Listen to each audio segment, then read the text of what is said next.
There are moments in every story, every single ninja legend you've ever heard whispered around a campfire or read about in a dusty history scroll, where one choice, one heartbeat, one hand landing on the wrong page of an ancient contract, changes absolutely everything that comes after it. This is one of those moments, and if you've been following this channel, you already know how this night is supposed to go. You know the boy. You know the scroll. You know the orange jumpsuit and the whisker-marked cheeks and the loneliness sitting behind his eyes like a weight he's carried since before he could walk. You know that somewhere in the forest tonight, under a canopy of leaves silvered by moonlight, Naruto Uzumaki is about to make the single most important decision of his young life. But what if the story you know isn't the one that happens tonight? What if, instead of toads, instead of the great toad sage and Mount Myaboku and everything that follows from it, what if fate had a different clan in mind? A clan older than the toads. Older, some say, than the villages themselves. A clan sealed away and forgotten, waiting inside the one scroll no one thought to check twice. Stick with me. Because tonight, everything changes. Let's rewind a few hours, back to where it always starts, with failure. Naruto Uzumaki sat alone on the academy's rooftop swing, legs dangling, sandals scuffing dirt with every listless kick. Below him, in the courtyard, parents were hugging their freshly graduated children, tying brand new forehead protectors around proud little foreheads, laughing, crying, taking this moment that every genin dreamed about since they were old enough to hold a kunai. Naruto wasn't wearing a forehead protector. Naruto had failed the transformation exam for the third time in a row, and now he sat by himself, watching a celebration he wasn't invited to. Feeling the particular kind of hollow that only comes from wanting something so badly it aches and having it slip through your fingers again and again and again. You know this feeling, don't you? That gap between what you want and what the world seems willing to give you. Naruto knew it better than almost anyone in the Hidden Leaf. He'd known it his whole life, ever since he was old enough to notice the way adults' eyes would slide off him in the street, the way conversations would go quiet when he walked into a shop. The way he ate dinner alone in a tiny apartment more nights than he could count. So when Mizuki-sensei found him on that swing and crouched down beside him with a voice dripping in false warmth, Naruto wanted so badly to believe him that he never stopped to ask the obvious question. Why would a teacher who barely speaks to me suddenly care this much? There's a way, Mizuki said, glancing around like he was sharing a forbidden secret, which, in a way, he was. A special exam. Not many genin ever get the chance. But if you're brave enough, I'm brave enough. Naruto shot back before Mizuki had even finished the sentence. Tell me. I'll do anything, Mizuki smiled. It wasn't a kind smile. If Naruto had been looking a little closer, if he'd had even a fraction of the sensory instincts he was about to inherit before the night was through, he might have caught the wrongness in it, the way it didn't quite reach Mizuki's eyes. But he didn't. Not yet. Tonight, Mizuki said, go to the Hokage's private vault. There's a scroll there, the forbidden scroll of sealing. Take it into the forest, learn one technique from it, and bring it back to me. Do that, and I'll personally make sure you pass. Better than pass, I'll make sure everyone knows you're a real ninja. And that was all it took. That was the whole trap, baited with the one thing Naruto had never once had enough of. Someone telling him he was worth believing in. The Hokage's tower was dark and quiet when Naruto slipped through it that night, moving with a stealth that surprised even him. Years of pranking ANBU and ducking academy instructors had taught him more about infiltration than any class ever had. He found the vault. He found the scroll, massive, ancient, wrapped in a cloth so old it had gone the color of dust, sealed with a paper tag stamped with the third Hokage's own chakra signature. He didn't hesitate. He couldn't afford to. Somewhere behind him, the whole future he wanted was riding on this one theft. He hauled the scroll onto his back. It was nearly as big as he was, and vanished into the night. Deep in the forest, far from prying eyes, Naruto finally set the scroll down in a small clearing lit only by moonlight filtering through the trees. He was breathing hard, sweat beading on his forehead despite the cool night air, adrenaline singing through every nerve in his body. This was it. This was his chance. He unrolled the scroll with clumsy, eager hands, and the first thing that hit him was just how much was written on it. Technique after technique after technique, scrawled in the handwriting of shinobi long dead, sealed with jutsu he couldn't even begin to read the names of. His eyes scanned past forbidden fuinjutsu, past techniques marked with warnings so severe they made even Naruto pause, until finally, there. A section near the middle of the scroll, illustrated with a crude but unmistakable drawing of a hand seal sequence, and beneath it, a single word, Shadow Clone Jutsu. This is it, Naruto muttered, grinning so wide his cheeks hurt. This is the one Mizuki-sensei meant. It's gotta be. He didn't know it yet, but he'd chosen correctly. This was, in fact, exactly the technique he was destined to learn, the one that would define his fighting style for the rest of his life. Some things, it seems, refuse to change no matter which path you take. He threw himself into practice with everything he had. Hour after hour. Hand seals, over and over, chakra spiraling out of control and then, slowly, agonizingly, coming into focus. He fell. He got back up. He fell again. Somewhere out there, you can imagine it, can't you? Somewhere in that clearing, a boy who'd been told his whole life that he'd never amount to anything was proving, one clumsy shadow clone at a time, that he could. If you've ever had to prove someone wrong about you through nothing but stubborn effort, hit that like button right now. Naruto would appreciate the solidarity, and it was in the middle of this, sweat-soaked, exhausted, triumphant as his first stable shadow clone finally popped into existence beside him, that Naruto's hand, resting on the edge of the still unrolled scroll, brushed against something that shouldn't have been there, a seam. A fold in the parchment that didn't match the rest of the scroll's construction. Curious, and honestly a little bit proud of himself for even noticing it, Naruto ran his fingers along the ridge. It wasn't torn. It wasn't damaged. It was stitched, deliberately, carefully, hidden inside the lining of the scroll itself, like a second pocket sewn into the back of an old coat. "Huh," he said to no one. "What's this?" He picked at the stitching. It was old, older than anything else on the scroll, if the yellowed, brittle texture of the thread was anything to go by, and after a moment of tugging, it gave way all at once, revealing a second, smaller scroll folded into a pocket that had clearly been designed to go unnoticed. No name. No seal of ownership. Just a plain, unmarked strip of parchment with a single sealed circle stamped in the center, drawn not in the neat, practiced ink of Konoha's sealing masters, but in something that looked almost like it had been pressed into the parchment with claws. Naruto tilted his head. In hindsight, and don't we all have the gift of hindsight, watching this story unfold from the safety of our own homes? This was the moment. This was the fork in the road. Every version of this story you've ever heard has Naruto skip right past a detail like this, too excited about his shadow clones to notice a hidden seam in old fabric. But not tonight. Tonight, Naruto Uzumaki, impulsive, curious, incapable of leaving a mystery unsolved even when he really should have, pressed his palm flat against the strange circular seal, just to see what would happen. Nothing happened immediately. That's the funny thing about seals. They don't usually announce themselves. They wait. Naruto frowned, prodded it a second time, and was halfway through wondering if it was even a real seal at all when a voice cut through the clearing like a blade through silk. Well. Looks like you found it after all, Naruto. Naruto spun around, hard hammering, to find Iruka-sensei standing at the edge of the clearing, chest heaving like he'd run the whole way there. Relief flooded his teacher's face, an expression Naruto had rarely seen aimed at him, followed almost instantly by confusion as Iruka's eyes landed on the unfamiliar second scroll clutched in Naruto's hands.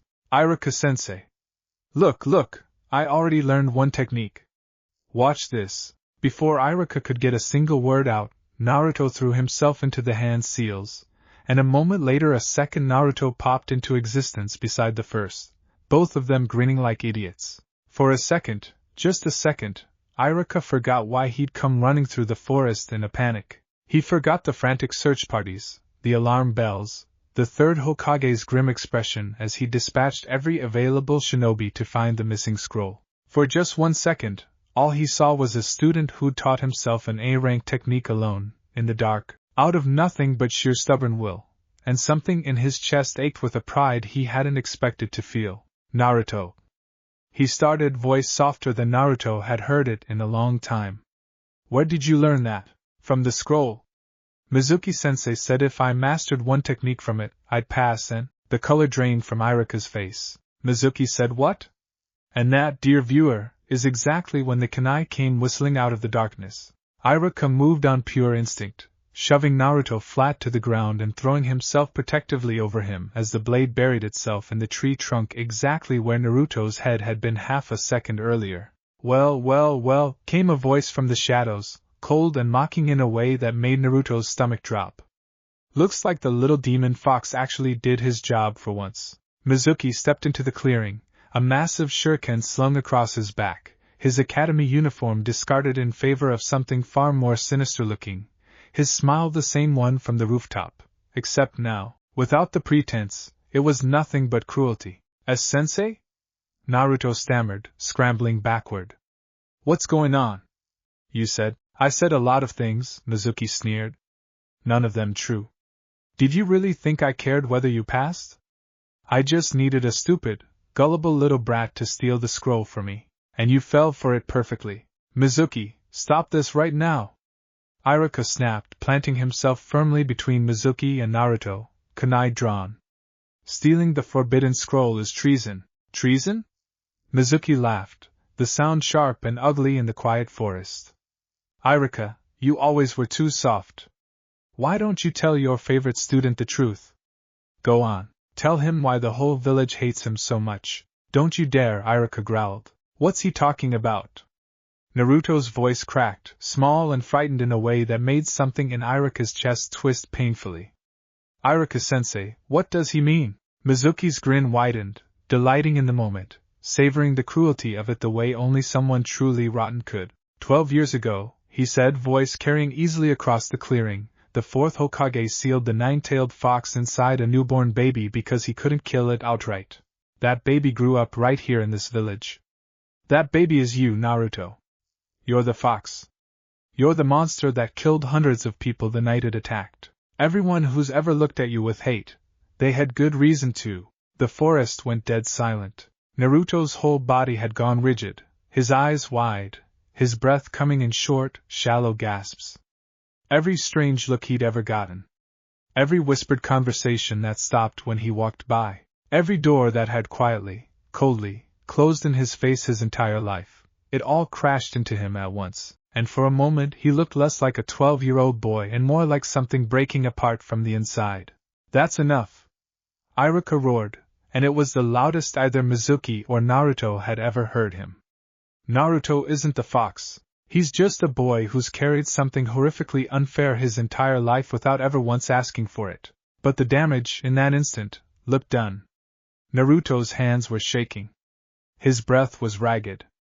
And Mizuki, seeing his opening, unslung the massive shuriken from his back with a predator's grin. Since you care so much about the little demon, Irika, he said, you can die with him. He hurled the shuriken with terrifying force, spinning end over end toward the two of them. And Irika, without a single second of hesitation, threw himself directly into its path. The blade tore into his back. He gasped, staggered, and collapsed to his knees in front of Naruto, blood soaking through his uniform, his body trembling with the effort of staying upright. Sensei! Naruto's voice broke entirely now, raw with horror. Run, Naruto, Irika gasped. Get out of here. Now! But Naruto didn't run. Naruto couldn't run, not because his legs wouldn't move, but because something inside him, something old and furious and finally done being pushed around, refused to let this be how tonight ended. Mizuki laughed, already reaching for another weapon. Touching. But pointless.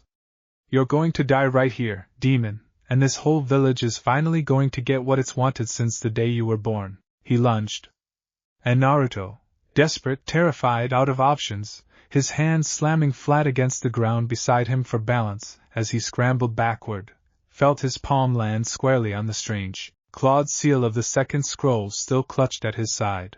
Every instinct in his body screamed at him to do something, anything, and in that split second of pure panic, chakra surged out of him in a violent, uncontrolled burst, pouring directly into the ancient seal like water finding a crack in a dam. The clearing erupted in light.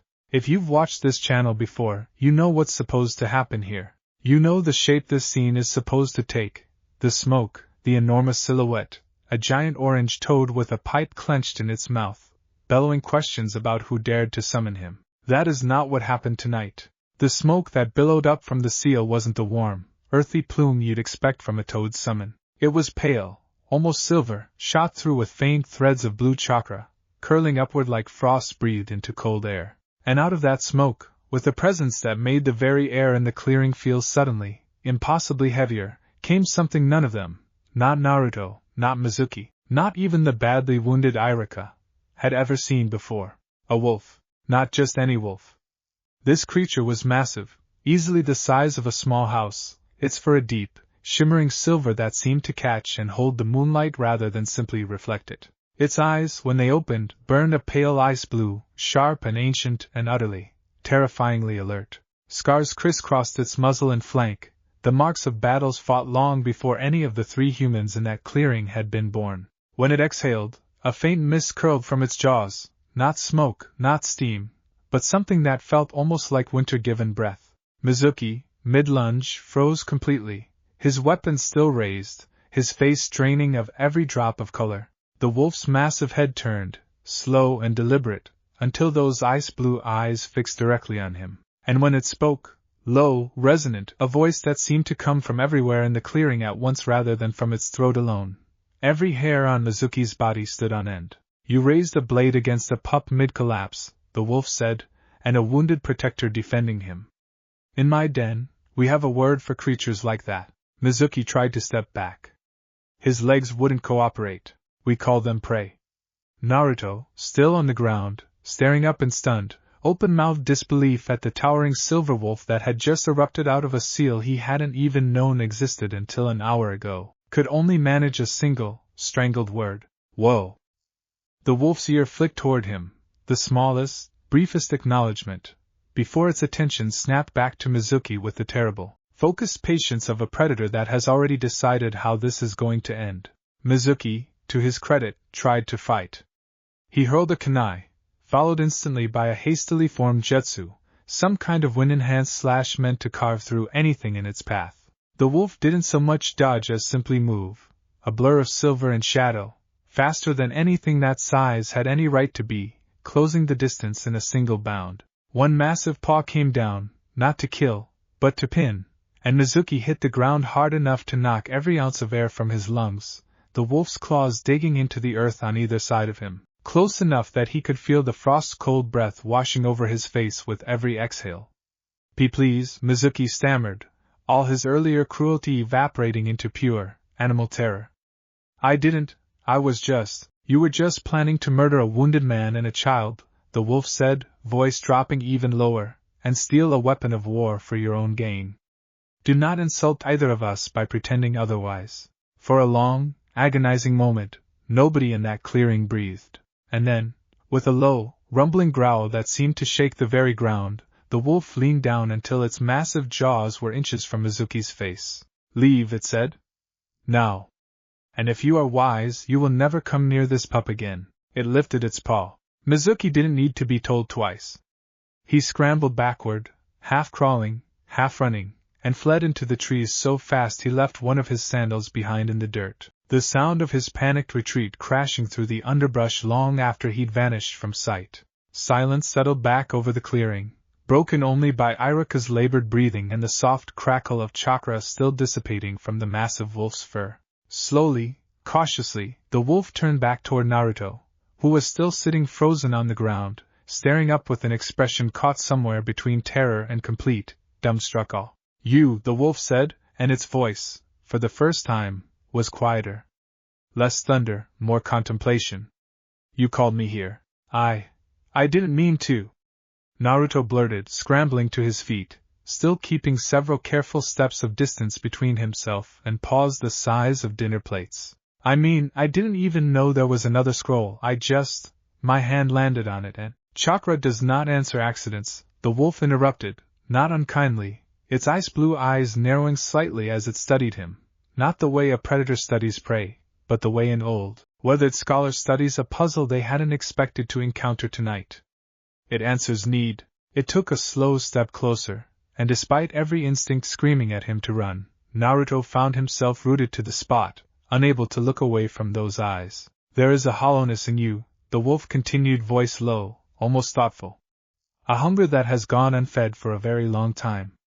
Not the hunger of the belly. Its gaze flicked, just for a fraction of a second, toward Naruto's stomach, where, invisible to the eye but not, apparently, to whatever senses this creature possessed, the seal of the nine-tailed fox lay dormant.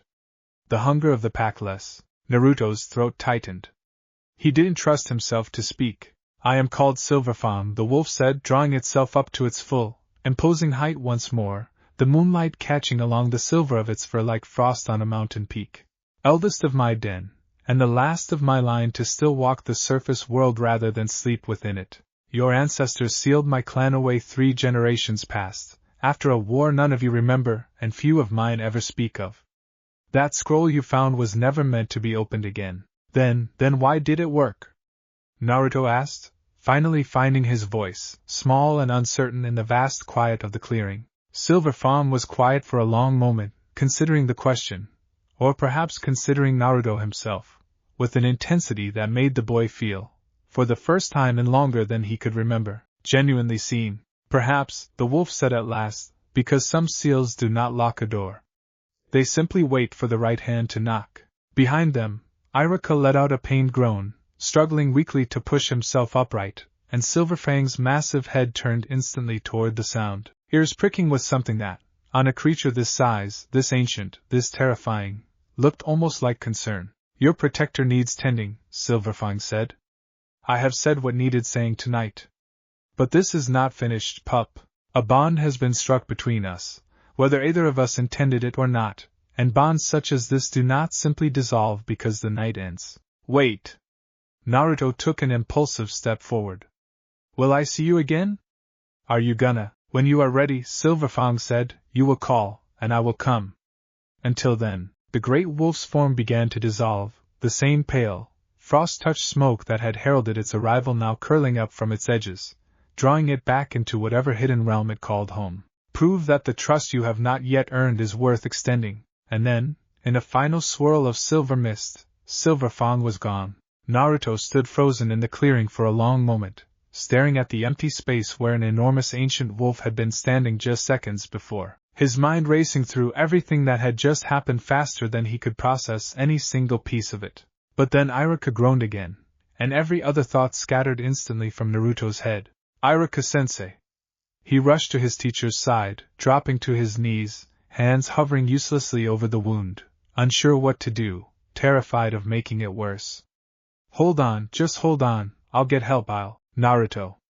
Iruka's voice was weak, but there was something steady in it too, something warm, as he reached out and gently caught Naruto's wrist.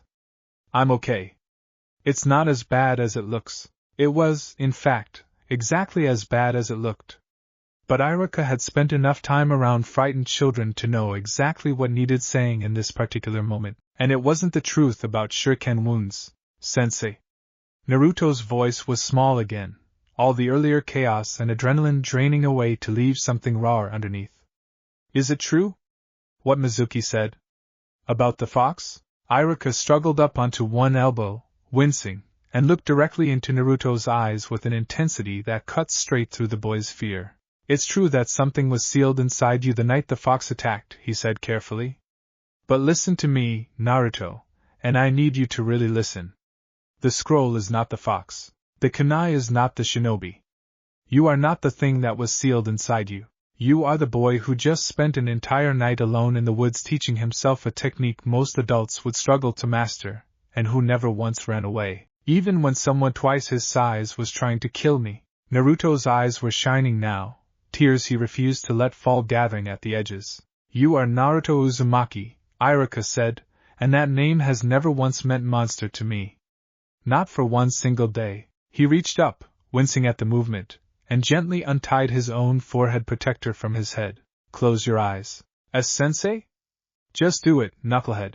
Naruto closed his eyes, confused, his breath still hitching from everything the night had put him through. He felt Iruka's hands, careful despite the pain he was clearly in, tying the cool metal band around Naruto's forehead, securing the knot at the back with fingers that trembled only slightly. Open them. Naruto opened his eyes. Iruka was smiling at him. A real smile, exhausted and pained but utterly genuine, blood still soaking through the back of his uniform. "Congratulations, Naruto," he said softly. "You graduate." And right there, kneeling in a moonlit clearing beside his wounded teacher, still faintly smelling of frost and ancient chakra from a wolf that shouldn't have existed, Naruto Uzumaki finally broke, not from grief, not from fear, but from 12 years of wanting exactly this moment, and having it arrive in the strangest, most unexpected way imaginable. He threw his arms around Iruka's neck and cried like the 12-year-old boy he was. If this moment got you even a little bit, you already know what to do. Hit that subscribe button and ring the bell. Because trust me, this is only the beginning of how different Naruto's story is about to get. By the time the search parties found them, alerted by chakra flares Iruka managed to send up despite his injury, Naruto had told and retold the story of the giant silver wolf so many times that even the arriving Jonin weren't sure whether to believe him. Iruka backed him up through gritted teeth as medics rushed to stabilize him, and the third Hokage himself, arriving personally given the severity of the situation, listened to the account with an expression that grew steadily more troubled with every detail. An ancient wolf clan, sealed away generations ago. A second contract hidden inside the Forbidden Scroll, unknown even to the Hokage who had guarded that vault for decades. The third had lived a long, eventful life, had seen and survived things that would have broken lesser men. But even he found himself staring down at the recovered scroll that night with a rare and uneasy uncertainty. He unrolled it carefully, searching for the seam Naruto described, and found it. The stitched pocket, now empty, the second scroll tucked safely, if a little rumpled, inside Naruto's jacket, where the boy had refused to let go of it the entire walk back to the village. The Hokage studied the small, unremarkable strip of parchment for a long moment, his weathered fingers tracing the edge of the clawed seal pressed into its surface. "Sarutobi-sama," Naruto said, hovering nearby, unable to keep the anxious edge out of his voice, "am I in trouble? I didn't mean to find it, I swear I was just—" "No, Naruto," the old Hokage said slowly, still staring at the scroll. "I don't believe you're in trouble at all." He rolled the small scroll shut, considering it with the weight of a man who had just watched an old, forgotten chapter of history quietly reopen itself in front of him, and handed it back to Naruto with hands that were, just barely, unsteady. "This belongs to you now," he said. "Whatever it means, and I confess I do not fully know myself, it chose you tonight. That is not something I intend to interfere with." Naruto took the scroll back with both hands, holding it like something precious, something that, for the first time in his entire life, had chosen him first. That night, long after Iruka had been settled safely into the hospital, long after Naruto had finally trudged home to his small, empty apartment and collapsed into bed still wearing his brand new forehead protector, the small wolf-sealed scroll sat on his nightstand, wrapped loosely in cloth. And if you looked closely enough that you'd have to be sitting right there in the dark beside it, the way we are right now, you'd have noticed something strange. A single strand of silver fur, caught in the fold of the seal where Silverfang had first emerged, was still faintly glowing. Not fading, the way you'd expect a fleeting trace of chakra to fade. If anything, it seemed to be growing steadier, brighter, as though something ancient and patient on the other side of that seal was quietly, deliberately, keeping watch. Naruto slept soundly for the first time in longer than he could remember, utterly unaware that somewhere far beyond the edges of his understanding, an entire hidden world, a den full of wolves who hadn't looked upon a human in 3 generations, had just begun stirring awake because of him. And somewhere in that den, in the cold and the quiet, Silverfang lifted his great silver head toward the surface world and let out a single, low howl that no human ear would ever hear, a sound that meant, in the oldest language his kind knew, the pack has found its stray. What does this mean for Naruto's future? How will Kakashi react when he realizes his new student's chakra doesn't feel anything like it should? And just how far is Mizuki going to run before Konoha, or something far more dangerous than Konoha, catches up to him? Iruka read off the team assignments in that same steady, patient voice he always used, and when he got to Team 7, Naruto Uzumaki, Sakura Haruno, Sasuke Uchiha, the reactions played out exactly as history remembers them. Naruto pumping his fist and hollering about how he and Sakura were finally on the same team. only to deflate instantly when Sakura's excitement turned out to be entirely about Sasuke, not him. Why do I have to be stuck with him? Naruto groaned, jerking a thumb at Sasuke, who didn't even bother looking up from where he sat, chin propped on his folded hands, radiating an aura that all but screamed "Leave me alone." But something curious happened as Naruto slumped back into his seat, muttering under his breath. His nose wrinkled. Not in the exaggerated, cartoonish way a kid might wrinkle their nose at a bad smell, but in the small, involuntary way of someone whose senses have just picked up on something they don't fully understand yet. He glanced sideways at Sasuke, frowning slightly, and then at Sakura, and then, almost without meaning to, around the entire classroom, as though the air itself had suddenly become something he could taste. Everyone smells different, he thought, blinking in surprise. Since when could I smell people? He didn't say anything about it.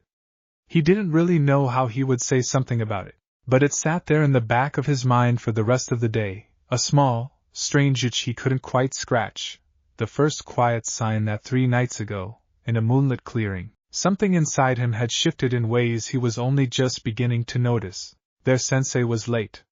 Spectacularly, almost impressively late, hours late, in fact, while Sakura fumed and Sasuke brooded and Naruto, with absolutely nothing better to do, rigged an eraser into the top of the door frame with the gleeful confidence of a boy who had never once considered that a jonin might actually fall for something so simple. When Kakashi Hatake finally did slide the door open and the eraser dropped neatly onto his silver hair, Naruto burst out laughing so hard he nearly fell out of his chair, and Sakura's mortified apologies came rapid fire, certain their entire team was about to be disbanded on the spot for insulting a jonin before even properly meeting him.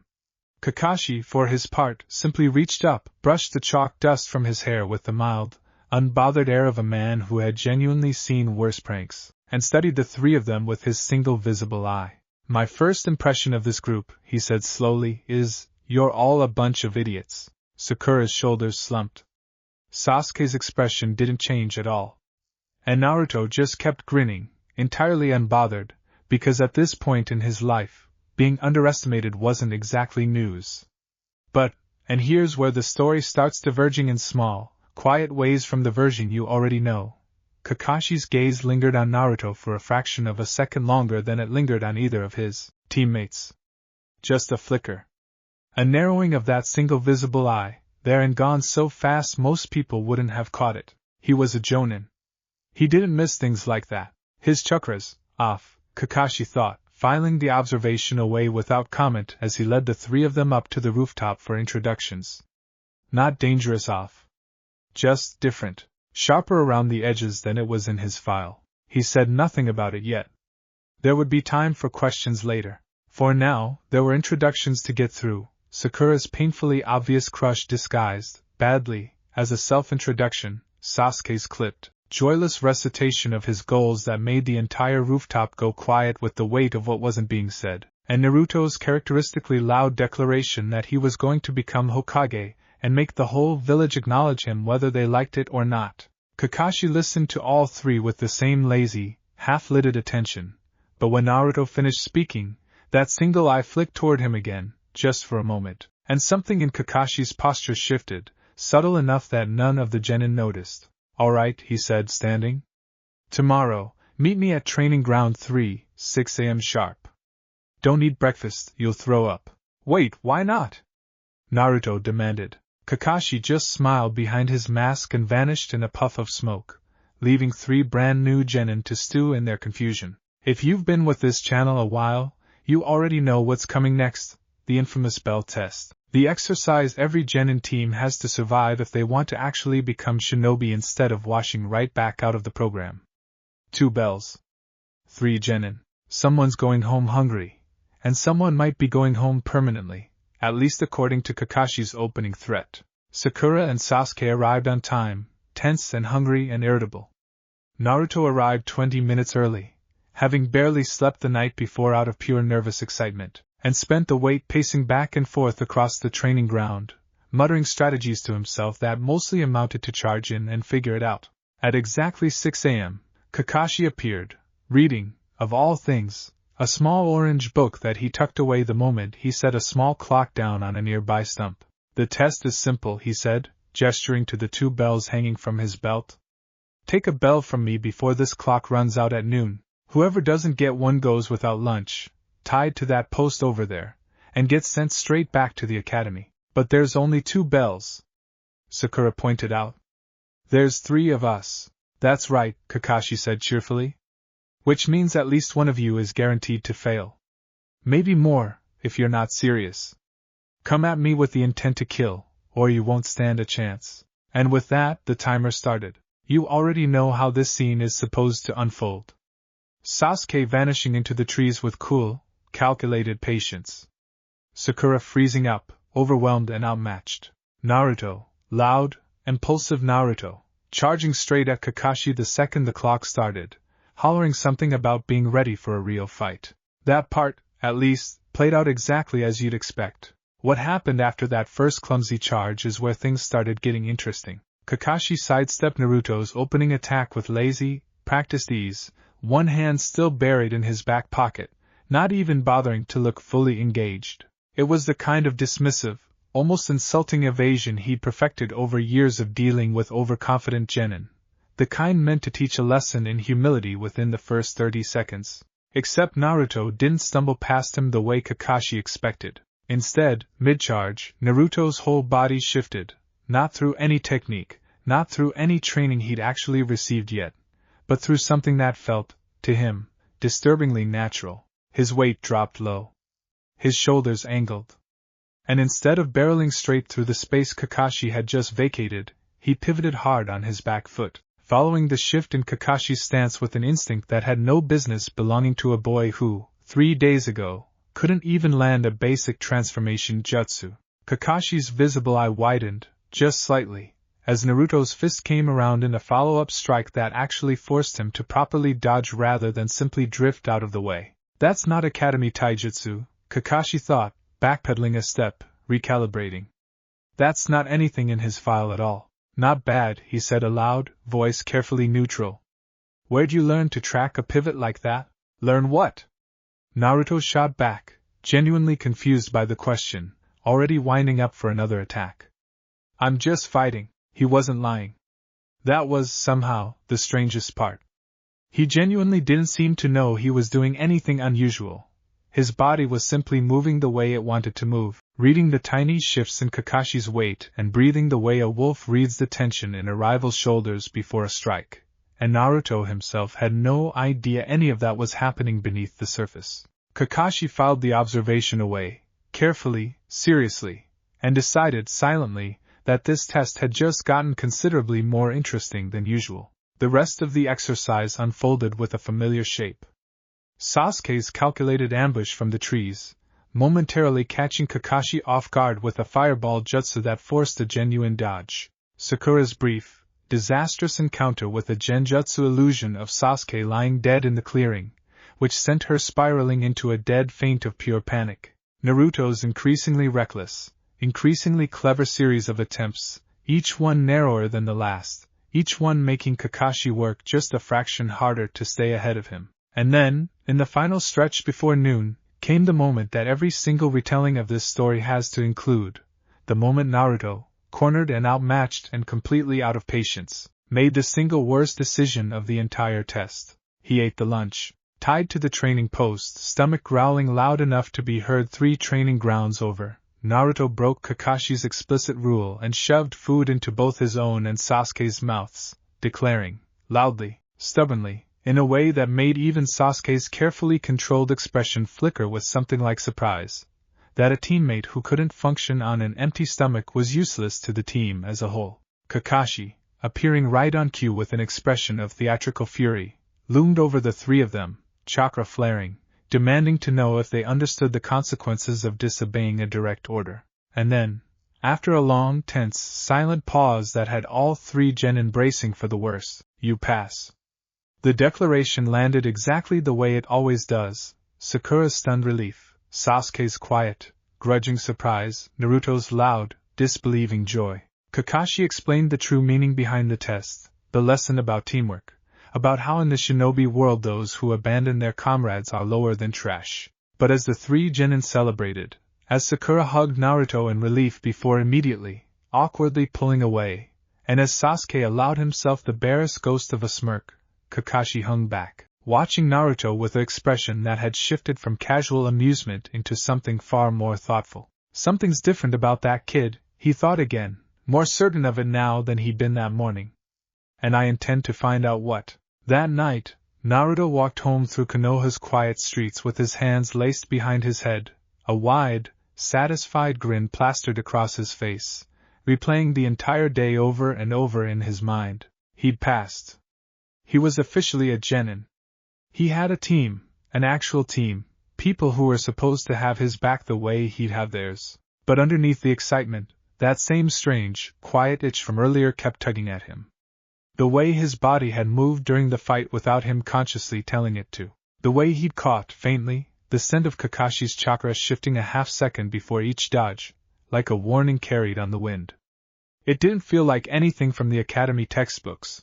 It didn't feel like anything Iruka-sensei had ever taught him. It felt, if he was being honest with himself, like the wolf. He was still turning the thought over in his head when he reached his apartment, kicked off his sandals, and flopped backward onto his bed, and it was there, in the quiet dark of his small room, that the small wolf-sealed scroll sitting on his nightstand began, faintly, to glow. Naruto sat bolt upright. Whoa! The silver light pulsed once, twice, and then the entire room seemed to fold inward around him, not violently, not painfully, but with a strange, weightless pull, like being tugged gently downstream by a current he couldn't see.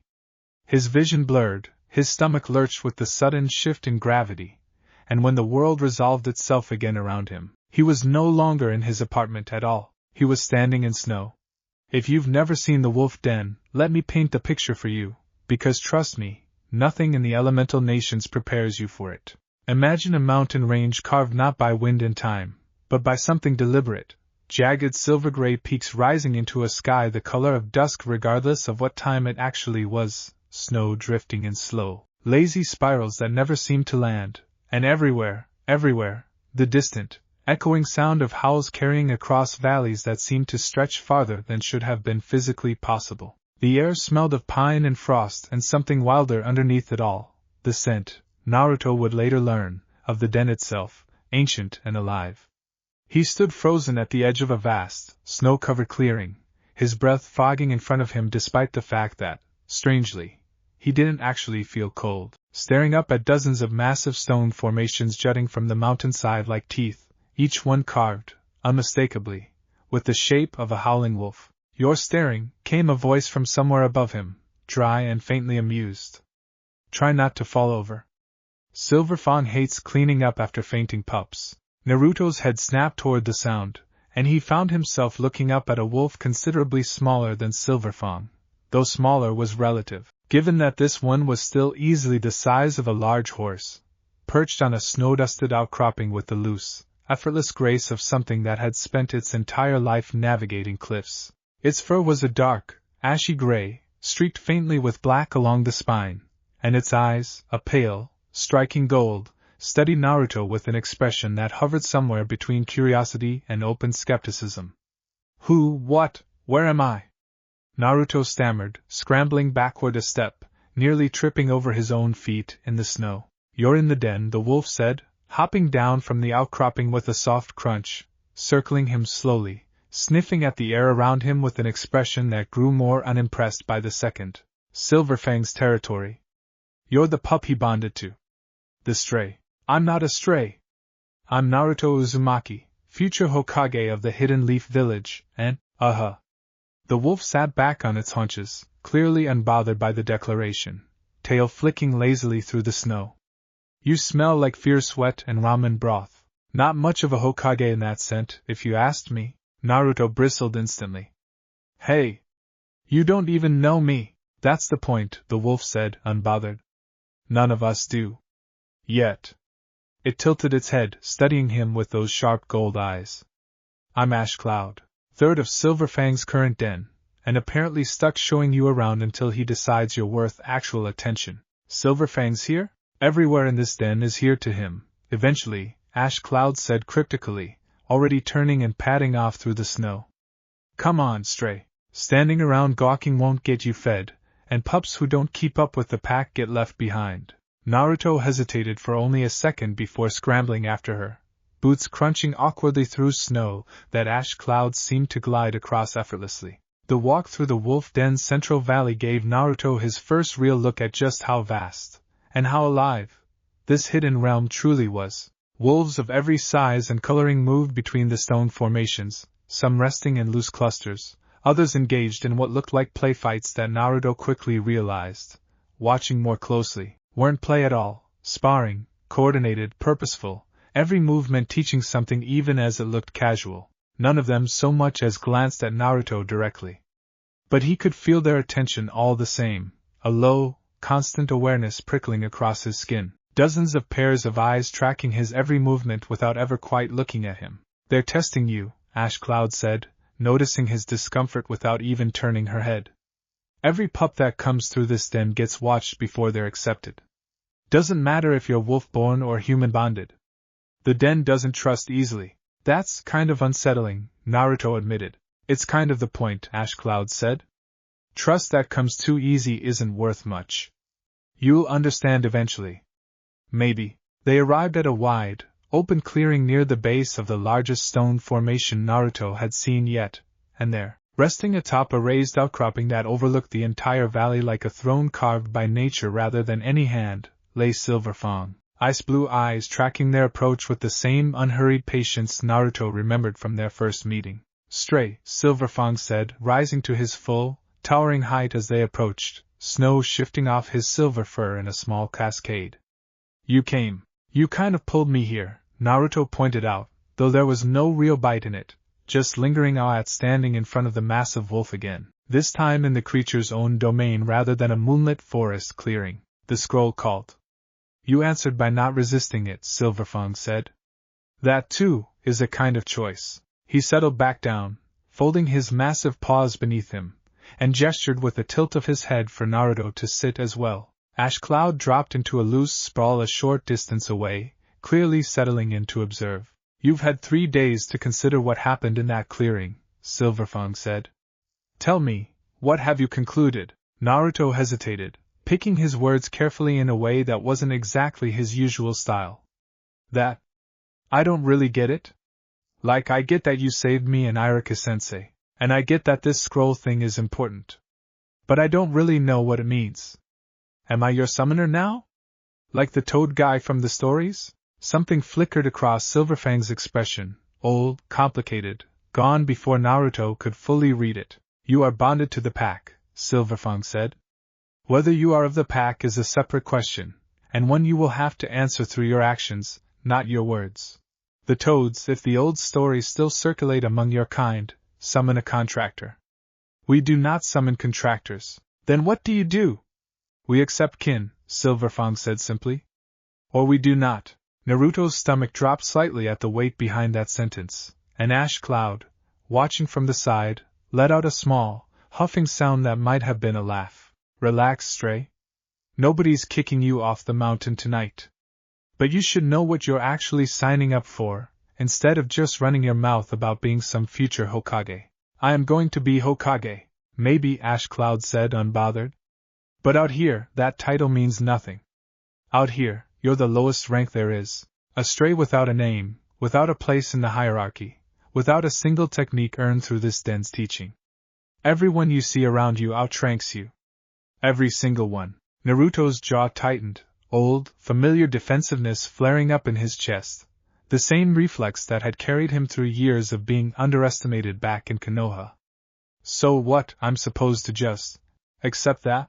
"You're supposed to earn your place," Silverfang said, before Ash Cloud could answer, his deep voice cutting cleanly through the tension. "That is the first and most important lesson this den has to teach you, Stray, and I suspect it will be the hardest one for you to learn. In your village, I understand strength is often measured alone, one shinobi's power against another's, each fighting to prove themselves individually superior." He rose again, moving with slow, deliberate weight toward the edge of the outcropping, gazing out over the valley where dozens of wolves moved in coordinated, effortless harmony below. "Here, strength is measured by the pack. A wolf who fights brilliantly alone and abandons their den in a crisis is not strong here. They are a liability. The wolf who is merely adequate, but who never once breaks formation, who never once leaves another behind regardless of the cost to themselves, that wolf is treasured above almost all others. Naruto's mind flashed, unbidden, to the bell test that morning, to the moment he'd shoved food into Sasuke's mouth despite Kakashi's explicit orders, to the strange, fierce certainty he'd felt doing it, the sense that letting a teammate go hungry mattered more than any punishment Kakashi could threaten. I already kind of get that, he said slowly. Today, actually. My sensei tested us, and I broke the rules to make sure my teammate wasn't left behind, even though it could have gotten us all kicked out. Something in Silverfang's ancient eyes shifted. Approval, quiet and measured, but unmistakable. Good, he said simply. That instinct did not come from nowhere. It is already in you, Stray. Buried, perhaps. Untrained, certainly. But present. He turned back fully to face Naruto. The question now is whether you are willing to sharpen it properly, or whether you intend to keep stumbling through instinct alone and calling it strength. I want to sharpen it, Naruto said immediately, no hesitation at all. Whatever it takes. Teach me. Ash Cloud let out a low, skeptical exhale from where she lay in the snow. Every pup says that on their first night. I'm not every pup, Naruto shot back, turning toward her with the same stubborn fire that had carried him through years of academy failures. I don't care how long it takes or how hard it is. I've spent my whole life being told I wouldn't amount to anything.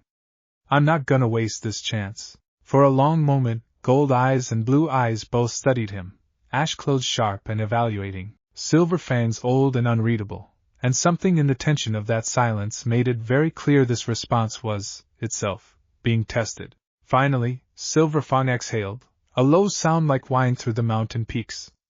Very well. Ash Cloud will oversee your early training whenever you are summoned here. She is young by our den standards, but she has earned her rank through discipline few pups possess, and she will not coddle you the way your instructors back home might. Wonderful, Ash Cloud muttered, though there was something almost like interest flickering beneath the sarcasm. You will not yet learn true techniques of this den, Silverfang continued. Not until you understand the foundation they are built upon. Strength here does not begin with fangs or claws. It begins with the senses, with learning to perceive the world the way the pack does, before you ever learn to fight the way the pack does. The senses? Scent before sight, Silverfang said. Instinct before instruction. Trust before technique. You will learn all three, in that order, or you will learn none of them at all. And so, dear viewer, began what would become, though Naruto didn't fully grasp it yet, one of the most transformative periods of his entire life. Over the following weeks, whenever Team 7's schedule allowed it, whenever Naruto could steal a few precious hours away from D-rank missions chasing runaway cats and weeding elderly women's gardens, that faint silver glow would pulse from the small scroll on his nightstand, and Naruto would find himself pulled back into the cold, sprawling expanse of the wolf den. Ash Cloud proved to be exactly the demanding, sharp-tongued instructor Silverfang had promised, and exactly the rival Naruto, on some deep, familiar level, actually needed. She ran him through drills that had nothing to do with hand seals or chakra control in the way the academy had taught him. Instead, she blindfolded him in the middle of the snowy valley and made him track her purely by scent and sound, laughing, not unkindly, but not gently either, every time he stumbled face first into a snowbank. You're relying on your eyes, she told him, again and again, circling him at a distance he could barely track. Close them. Trust the rest of yourself for once. Easy for you to say. You've got, like, a built-in radar for this stuff. I earned it, Ash Cloud shot back. Same as you're going to. Slowly, painfully, frustratingly slowly, in the way all real growth tends to happen, Naruto began to improve.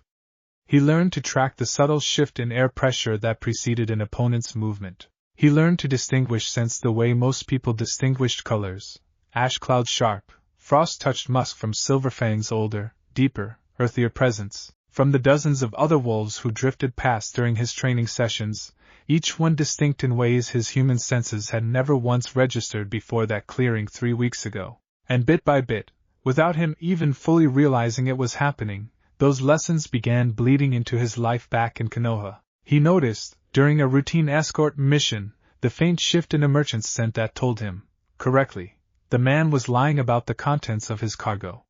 He noticed, sparring lightly with Sasuke during a team training exercise, the almost imperceptible way his rival's breathing changed a half-second before he committed to an attack, giving Naruto just enough warning to adjust his footing. Kakashi noticed too.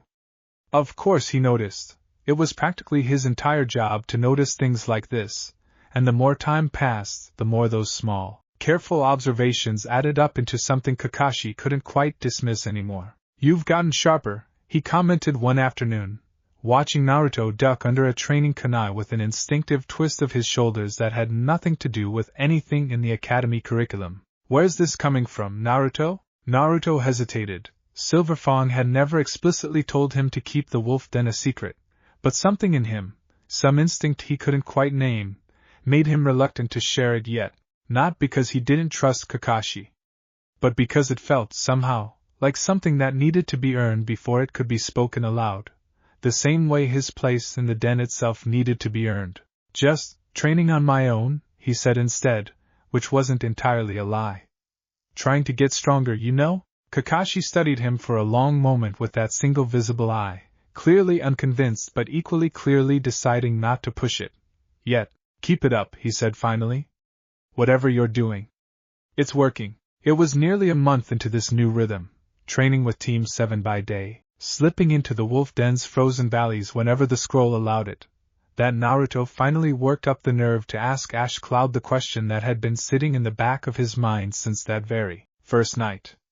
They were resting after a particularly grueling tracking exercise, both of them sprawled in the snow, breath fogging in the cold air, the distant sound of other wolves training echoing faintly across the valley. "Hey, Ash Cloud? What? How come everyone still calls me Stray?" "It's been almost a month." Ash Cloud was quiet for a moment, and when she finally spoke, her usual sharp edge had softened, just slightly, into something more thoughtful. "Names in this den aren't given," she said. "They're recognized. Every wolf here earned their name through something specific, a trait, a moment, a truth about themselves the pack witnessed and decided was worth marking permanently. Silverfang earned his name 3 centuries ago defending this den's border alone against odds that should have killed him 5 times over. I earned mine the night I dragged my littermate out of a collapsing ice cavern using nothing but the ash-gray camouflage of my own coat to hide us both from a hunting party until help arrived." She turned her head, gold eyes settling on him with something unusually serious. "You haven't earned yours yet, Stray.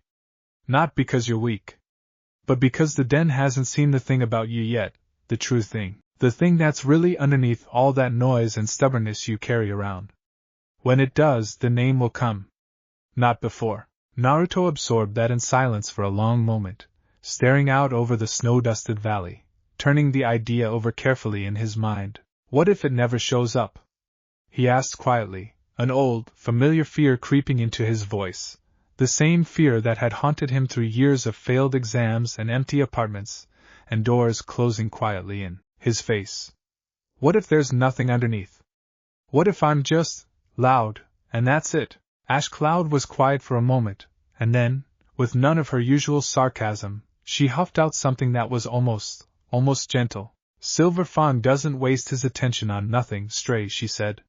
"He's outlived 6 generations of your kind. He's seen more strays, more lost pups, more hollow, angry humans than either of us can imagine. If he saw something worth answering that scroll for, it's there. You just haven't dug deep enough to show it yet." It wasn't a grand, sweeping reassurance. It wasn't the kind of speech that ends a chapter with triumphant music swelling in the background. But it was honest, and coming from Ash Cloud, sharp-tongued, unimpressed, relentlessly demanding Ash Cloud, it meant more than Naruto expected it to. "Thanks," he said quietly. "Don't get sentimental on me," she said, already pushing back up onto her paws, the moment closing as quickly as it had opened. "Break's over." Again, from the top, and this time, try not smelling like a startled rabbit when I circle behind you. Naruto groaned, but he was smiling as he scrambled back to his feet. Weeks folded into each other. Naruto's training in Konoha continued its familiar rhythm of D-rank missions and team exercises, while his nights in the wolf den slowly, steadily reshaped the instincts underneath everything he did. He was faster now. Sharper. More attuned to the world around him in ways that even Sakura, wrapped up in her own training and her own worries, occasionally paused to notice with a small, curious frown.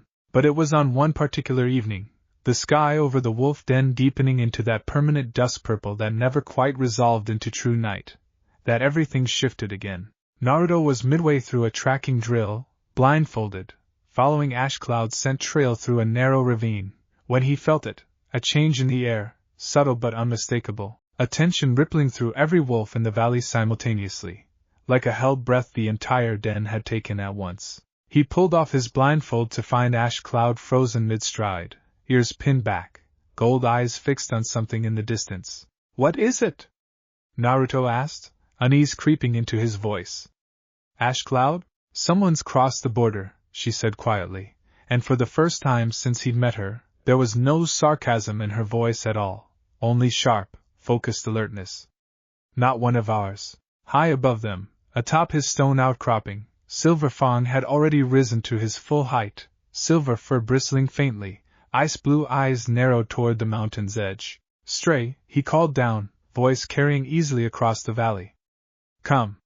Now would be a very good time to see whether those instincts of yours are ready for something more than tracking drills." Naruto's stomach tightened, not with fear, exactly, but with something close to it, threaded through with a jolt of anticipation he couldn't quite suppress.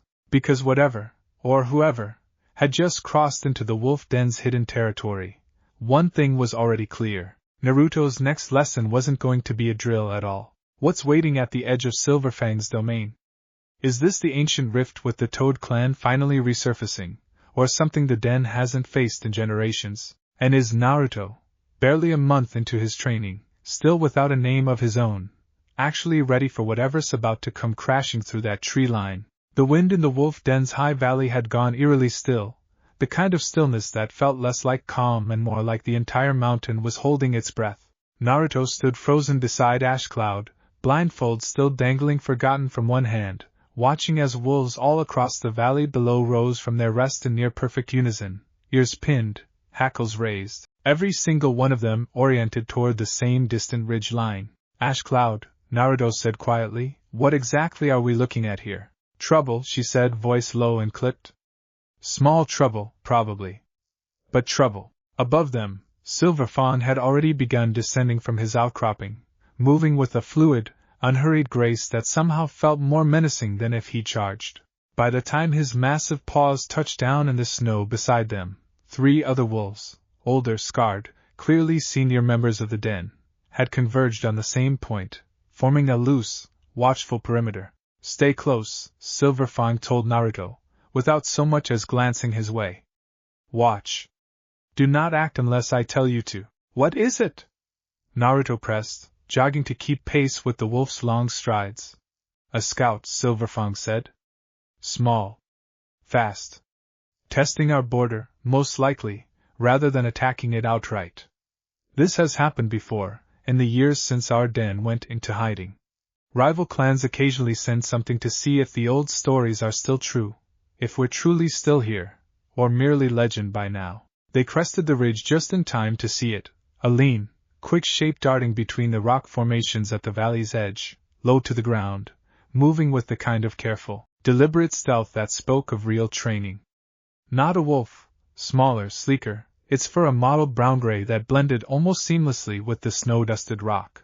"A fox," Naruto blurted before he could stop himself. "A messenger fox," Silverfang corrected, something sharp entering his voice.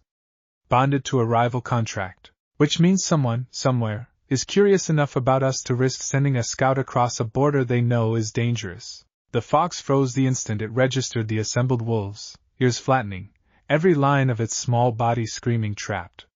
For a moment, nobody moved. Then, with a burst of speed that would have been genuinely impressive under any other circumstances, it broke for the tree line. "Stray," Silverfang said, and there was something testing in his voice now, something deliberate. "Catch it. Do not harm it.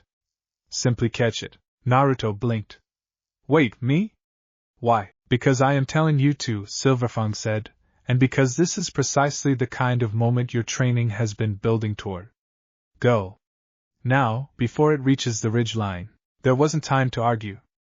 Naruto took off, boots slipping in the snow, chasing a creature that was, by any reasonable measure, faster and better suited to this terrain than he was. And here's the thing about a month of blindfolded tracking drills, of learning to read air pressure and scent trails and the almost invisible language of movement.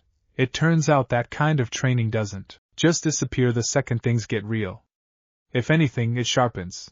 Naruto stopped thinking about the fox as something he could see and started thinking about it as something he could smell. A sharp, musky trail cutting through the clean cold air, curving left around a rock formation half a second before his eyes would have caught the movement at all. He adjusted his path before consciously deciding to, cutting the angle instead of chasing the straight line, and when the fox burst out from behind the rocks expecting open ground, Naruto was already there, diving low and sideways in a clumsy but effective tackle that sent them both tumbling into a snowbank. "Got you!" he yelled triumphantly, pinning the small, snarling creature with careful, deliberate gentleness, mindful, even in the adrenaline of the chase, of Silverfang's instruction not to hurt it. By the time Silverfang and the others caught up, the fox had gone still beneath Naruto's grip, panting, clearly resigned to capture, its dark eyes darting nervously between the boy holding it and the ring of massive wolves now surrounding them both. Silverfang studied the scene for a long moment, Naruto, kneeling in the snow, holding a struggling scout with careful restraint instead of violence, breathing hard but grinning despite himself, and something in the old wolf's ancient eyes shifted, subtle but unmistakable. "You cut the angle instead of following the trail directly," he said. "Explain how you knew to do that." Naruto blinked, genuinely caught off guard by the question. "I dunno. I just smelled which way it was turning before I actually saw it turn. So I went where it was gonna be instead of where it already was." A low murmur rippled through the watching wolves, not words, exactly, but something like approval, low and rumbling. "That," Silverfang said, "is the very foundation this den's fighting style is built upon. Anticipation over reaction. Scent before sight." He inclined his massive head, just slightly. "You did well, Stray." The fox, sensing the shift in the room, or valley, rather, squirmed anxiously in Naruto's grip, and after a brief, quiet exchange between Silverfang and the older wolves that Naruto couldn't quite follow, it was released with a stern warning growled in a language Naruto didn't understand but could feel the weight of regardless. It bolted for the border the instant it was free, vanishing over the ridge without a backward glance. "That's it?" Naruto asked, straightening up, brushing snow off his jacket. "We just let it go. We are not our history," Silverfang said, turning back toward the den's center, the tension in the valley finally beginning to ease around them. "The Toads and our clan have old wounds between us. Rival scouts test borders. It does not mean every crossing must end in bloodshed. Restraint, Stray, is as much a strength as any fang or claw. Perhaps more." Naruto fell into step beside him, turning that over in his mind. It was a strange lesson to sit with, for a boy who'd spent so much of his life being told, implicitly or otherwise, that strength meant hitting back twice as hard as you'd been hit. "Hey, Silverfang? Yes? Am I getting any closer? To earning my name, I mean?" Silverfang was quiet for a long moment, ice blue eyes fixed on the valley ahead. "Closer than you were a month ago," he said finally. "Patience, Stray. The pack does not rush what matters." It wasn't the answer Naruto wanted. But it was, he was slowly learning, usually the answer Silverfang gave. Back in Konoha, life continued its familiar rhythm of low-stakes chaos, chasing a spectacularly uncooperative cat named Tora through half the village, weeding gardens for elderly civilians who complained the entire time, delivering mail to houses so far apart that the mission alone felt like a small betrayal of everyone's patience. By the time Team 7 gathered in the mission room for what promised to be yet another mind-numbing D-rank, Naruto had officially had enough. "Old man, I'm asking you, no, I'm begging you, give us something real," he half-shouted, ignoring Sakura's mortified attempt to shush him. "A real mission. Something with actual danger in it." The third Hokage regarded him with the patient, faintly amused expression of a man who'd heard some version of this complaint from every fresh genin cohort for decades. Irika, standing off to the side, fully recovered now, if you're wondering, the wolf's bite mattered less to his wound than the medical corps' skill, looked ready to launch into a lecture about respecting the mission system. But Kakashi, leaning against the wall with his ever-present orange book tucked under one arm, spoke up first. Actually, he said, I think it's about time we consider something with a bit more weight to it. The Hokage's gaze shifted to him, considering, before he sighed and gestured for the mission attendant to bring in the next candidate. The doors opened, and in walked an old man with a straw hat, a half-empty bottle of something innocuous clutched loosely at his side, swaying slightly with the exaggerated irritation of someone who'd clearly had a long journey and even less patience left for it. This is the great ninja team protecting me? Tazuna the bridge builder said, looking Team 7 up and down with open skepticism, his eyes lingering longest, and least favorably, on Naruto. The little blonde one looks like he'd wet himself at the first sign of trouble. Hey! Naruto's fists clenched immediately. You take that back, old man. I'm gonna be Hokage someday, and Hokages don't wet themselves. Tazuna simply grunted, unimpressed, and Kakashi stepped in with his usual easy diplomacy to smooth things over before the mission briefing could dissolve into further bickering. A simple C-rank escort, he explained, protecting a bridge builder on his journey home to the land of waves, low risk, straightforward pay. Naruto, of course, was thrilled. Sasuke, characteristically, said nothing, though the faint interest in his dark eyes was unmistakable. And Sakura, still adjusting to the idea of leaving the village at all, did her best to look composed despite the nervous energy humming beneath her calm exterior. What none of them knew yet, though you already do, if you've followed this story before, was that simple and low risk were about to become the two least accurate words in that entire mission briefing. The journey started uneventfully enough, packed supplies, a full day's travel, Tazuna's grumbling commentary providing a steady, mildly irritating soundtrack to the whole affair. It was maybe 2 hours into the walk, the road cutting through a stretch of quiet, unremarkable forest, when Naruto's steps slowed, almost imperceptibly, his head tilting slightly to one side. He'd caught something. A smell, faint, wrong, threaded underneath the ordinary scent of wet leaves and packed dirt. Something metallic. Something waiting. He didn't say anything at first, too uncertain of what exactly he was noticing to make a scene about it. But when they passed a small, unremarkable puddle on the side of the road, the kind of puddle you'd walk past 100 times without a second glance, despite the fact that it hadn't rained in days, that same wrongness spiked sharply enough that Naruto actually stopped walking. Naruto? Sakura glanced back at him, brow furrowed. What's wrong? That puddle, Naruto said slowly, staring at it with a frown. It smells weird. Sakura blinked at him like he just announced he could taste colors. It's a puddle, Naruto. It smells like water. No, I'm serious, it smells like. He didn't get to finish the sentence. 2 figures burst from the puddle in an explosion of displaced water, wrapped in a chain, and before anyone could fully process what was happening, that chain had looped around Kakashi's body and shredded him into pieces with brutal, mechanical efficiency. Sakura's scream cut through the forest. Tazuna staggered back in horror, and Sasuke, reacting on pure instinct, hurled a shuriken and a kunai in rapid succession, pinning the chain to a nearby tree and buying just enough of a window for the 2 attackers, the demon brothers, their masks carved with cruel, snarling expressions, to break formation and split their attention between targets. One lunged for Tazuna. The other turned toward Naruto. And here's where things diverge from the version of this scene you already know. In the story you've heard before, Naruto freezes. Just for a second, the shock of watching his sensei apparently torn apart is enough to root him in place, and it takes Sasuke's intervention, pinning him to a tree with a well-thrown kunai, to snap him back into motion. Tonight, Naruto didn't freeze, because the second that puddle exploded, the wrongness he'd already half-registered crystallized into something immediate and undeniable. The sharp, coppery tang of killing intent, a scent he'd never consciously catalogued before but that some instinct buried deep in him recognized instantly, viscerally, as danger. Now, move. His body reacted before his mind had finished processing the threat, twisting hard to the side as the attacker's clawed gauntlet swept through the space he'd occupied a half-second earlier. It wasn't graceful. It wasn't even particularly controlled, more a desperate, adrenaline-fueled lurch than any kind of technique. But it was enough to turn a killing blow into a shallow graze along his shoulder instead, and enough to buy him the half-second he needed to scramble backward and put distance between himself and his attacker. You moved," the masked attacker said, genuine surprise flickering through his voice. "Before I even— Yeah, well, I've got good senses now, I guess."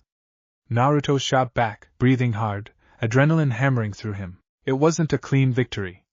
It wasn't even really a victory at all. The fight that followed was messy, chaotic, and honestly more than a little terrifying, with Sasuke ultimately intervening to disable the second brother's chain-linked gauntlet with a well-placed strike, and Kakashi, very much alive, having substituted himself with a nearby log a split second before the attack landed, finally stepping back into view to subdue both attackers with the calm, overwhelming competence of a jonin who'd simply been observing to see how his genin would handle themselves under real pressure. But when the dust settled, when the two demon brothers had been bound and the immediate danger had passed, Kakashi's single visible eye lingered on Naruto for a long, considering moment. "You dodged that first strike almost entirely on instinct," he said. "Before anyone gave a warning. Before Sasuke's kunai even landed." A pause. "That's twice now I've seen your reactions outpace what should be possible for a genin 3 months out of the academy." Naruto rubbed the back of his neck, suddenly aware of every eye on him. Sakura's wide-eyed confusion, Sasuke's narrowed, calculating attention, Tazuna's wary reassessment. "I've just been training," Naruto said again, the same half-answer he'd given before, feeling increasingly aware of how thin it was starting to sound. Kakashi didn't push further, not yet. But as the group resumed their journey, wounds bandaged and nerves still frayed from the ambush, he fell into step slightly behind Naruto, watching him with the quiet, patient attention of a man carefully assembling the pieces of a puzzle he hadn't expected to find. That night, camped at the edge of the forest with the mission's true danger now unmistakably clear, Tazuna, cornered by Kakashi's pointed questions, finally confessed the truth about the missing Niigata and the desperate poverty crushing the land of waves. Naruto lay awake long after the others had drifted off, staring up at a sky thick with unfamiliar stars, turning the day's events over in his mind. Sent before sight, Silverfang's voice echoed in his memory. Instinct before instruction. It hadn't just been a lesson in some snowy training valley anymore. It had just saved his life. He was still awake, quietly turning that thought over, when he became aware of a presence settling into the grass beside him. Kakashi, having apparently decided that whatever conversation needed to happen now, away from the others. "Can't sleep?" Kakashi asked.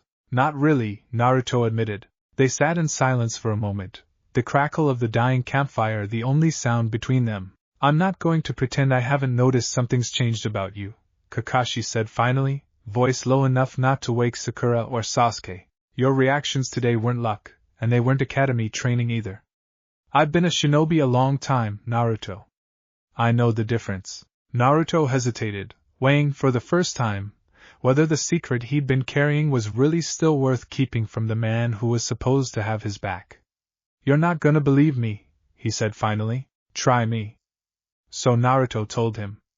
All of it: the forbidden scroll, the hidden second contract, the massive silver wolf who'd driven off Mizuki, the strange frozen valley he'd been sneaking off to for the past month whenever the scroll's glow pulled him there. Kakashi listened without interruption, his expression, beneath the mask, unreadable, until Naruto finally trailed off, uncertain, waiting for disbelief or reprimand or something in between. Instead, Kakashi was quiet for a long moment, staring into the dying fire with an expression Naruto couldn't quite parse.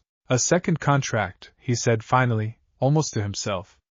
"Sealed away inside the forbidden scroll, that even the Hokage didn't know about."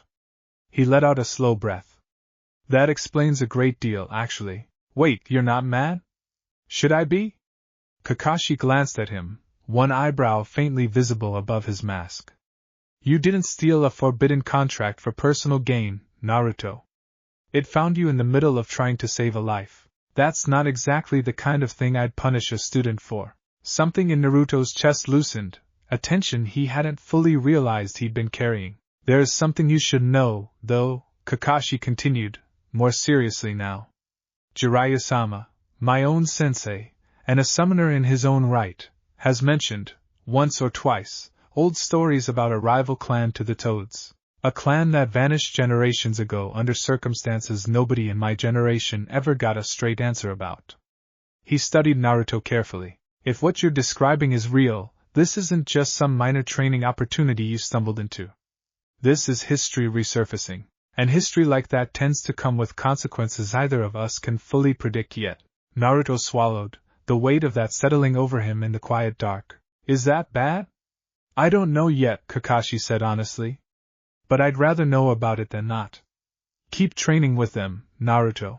Whatever this bond is, it's clearly making you stronger, and stronger is exactly what this mission is going to require from all of us before it's through.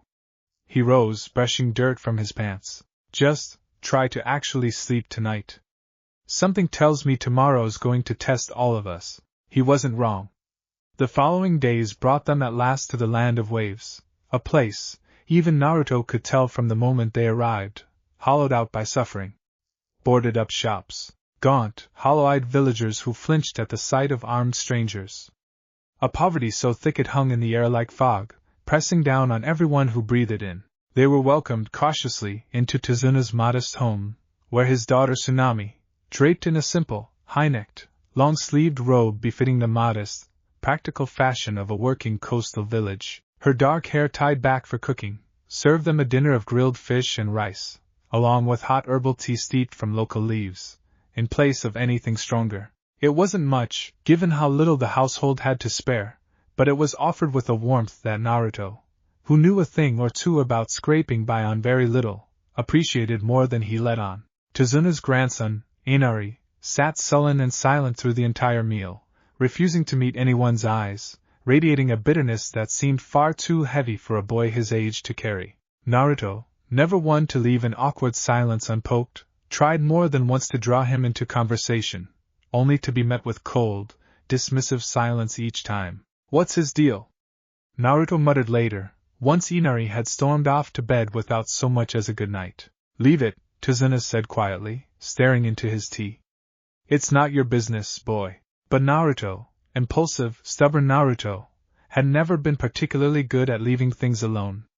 That, too, was a thread this story would pick back up before too long.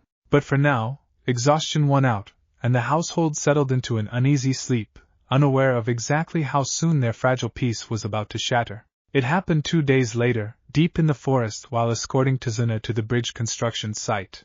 The mist rolled in first, thick, unnatural, swallowing the trees around them until visibility dropped to almost nothing within the span of a few heartbeats. Kakashi's posture shifted instantly, every trace of his usual laid-back demeanor vanishing, replaced by sharp, focused alertness.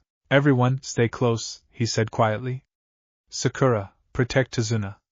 Sasuke, Naruto. He didn't get to finish. Naruto's nose wrinkled sharply, that same wrongness from the puddle ambush flaring up again, except stronger this time, sharper, colder, laced with a killing intent so dense it felt almost physically heavy in the air. Someone's here, Naruto said, voice tight, already turning toward a specific point in the mist that, to everyone else, looked identical to every other direction. Over there. Close. Kakashi's visible eye flicked toward him, surprised but not disbelieving, not after their conversation a few nights prior, and a half-second later, a massive, cleaver-like blade came whistling out of the mist exactly where Naruto had pointed, forcing the entire group to scatter. The blade buried itself in a nearby tree trunk with a heavy, resonant thunk, and atop its handle, appearing out of the swirling mist like something conjured from a nightmare, stood a tall, shirtless man wrapped in bandages across the lower half of his face, twin swords. No, a single massive cleaver, held with the easy, terrifying confidence of someone who had killed more people than he could easily count. Well, the man said, voice low and rough, eyes flicking across the group with cold, professional appraisal before settling, with faint, mocking amusement, on Kakashi. Sharingan Kakashi, the demon brothers said you were tougher than expected. I suppose that's why Gato's paying so much for this job. Zabuza Momochi, Kakashi said grimly, already reaching up to lift his forehead protector, revealing the sharp red glow of a Sharingan eye beneath. The demon of the hidden mist. The introduction alone was enough to make the temperature of the entire scene drop several degrees, adrenaline flooding through every genin present. But it was what happened next, small, easy to miss if you weren't watching closely, that mattered most for where this story is headed. Because as Zabuza dropped from the tree branch onto the surface of a nearby pond, chakra swirling ominously around him as he began forming hand seals for what would become his infamous hiding in mist technique, Naruto felt something shift in his own senses, a strange, unbidden sharpening, as though every nerve in his body had suddenly tuned itself to a frequency he'd never consciously accessed before. He could smell the mist now. Not just feel it, not just see it swirling thick and impenetrable around them, but actually smell it, chakra-laced and heavy, carrying within it the faintest, almost imperceptible thread of Zabuza's own scent, sweat, steel, and something colder underneath, something that reminded Naruto, with a jolt, of standing in that snowy valley learning to track ash cloud through terrain that should have made tracking impossible. Everyone, stay sharp, Kakashi warned, Sharingan sweeping the mist. He's going to attack from an angle you won't see coming. He's circling, Naruto said suddenly, surprising even himself with the certainty in his own voice. Left. He's coming from the left. Kakashi's eye flicked toward him again, and this time there was no mistaking the sharp, focused calculation behind it, filing away, in real time, exactly how much weight to put on Naruto's instincts in a fight this dangerous. And when Zabuza's attack came, a sudden, brutal strike aimed to separate Kakashi from the rest of the group and pick them off individually. It came, exactly as Naruto had warned, from the left. The fight that followed was, by any measure, terrifying. Zabuza's water clone trapping Kakashi in a suffocating prison of water while the real Zabuza taunted the genin with cold, professional menace, promising, in a voice utterly devoid of real anger, to add 3 more corpses to his tally before the day was through. Naruto's stomach twisted watching his sensei struggle, trapped and helpless, and every instinct honed by a month of pack training screamed the same message at him, loud and insistent. A pack does not abandon its own. We have to help him. Naruto shouted, already moving. Naruto, wait! Sakura's voice cracked with panic. We can't just. But Sasuke was already moving too, some flicker of shared, unspoken resolve passing between the two rivals despite their usual friction, and together, clumsily, imperfectly, but with a coordination that surprised even them, they launched an assault on the water clone that, while ultimately unsuccessful against a foe so far beyond their current skill level, bought Kakashi the crucial window of distraction he needed to break free of the water prison himself. What followed was a blur, Kakashi's own hidden mist technique mirroring Zabuza's, a tense, deadly exchange of jutsu and strategy between 2 master shinobi that left the genin watching, breathless, from the sidelines, until finally, with a well-placed Sharingan copy technique, Kakashi gained the decisive upper hand. He was on the verge of delivering the finishing blow, kunai raised, Zabuza pinned and vulnerable, when a Saban needle came whistling out of the mist and buried itself precisely in Zabuza's neck, dropping the demon of the hidden mist instantly to the ground. A masked figure descended from the trees a moment later, movements light and precise, checking Zabuza's pulse with practiced efficiency before offering a polite, almost cheerful bow toward the stunned group. Thank you for weakening him for me, the figure said, voice young, oddly gentle for someone who'd apparently just delivered a killing blow. I've been hunting this man for some time. I'll be taking the body now. And with that, in a swirl of leaves, both the masked figure and Zabuza's body vanished, leaving Team 7 standing in stunned, exhausted silence in the sudden quiet of the clearing. Kakashi, breathing hard, chakra visibly strained from overusing his Sharingan, collapsed to one knee, and it was only then, in the sudden, adrenaline-crashed quiet, that Naruto noticed something odd tugging at the edge of his senses. That masked figure's scent, faint but distinct even at a distance, hadn't smelled like death. It hadn't smelled like triumph either. It had smelled, if Naruto's newly sharpened instincts were reading it correctly, like grief. He didn't say anything about it yet. He wasn't even sure what to make of it himself. But he filed the observation away, the same way Silverfang had taught him to file away every strange, unexplained detail his senses picked up, because in the pack's philosophy, nothing sensed was ever truly meaningless. That night, with Kakashi recovering in bed and the entire household on edge over what Zabuza's survival. Because, as Kakashi grimly explained once he'd regained enough strength to speak, Saban needles alone rarely killed a shinobi outright.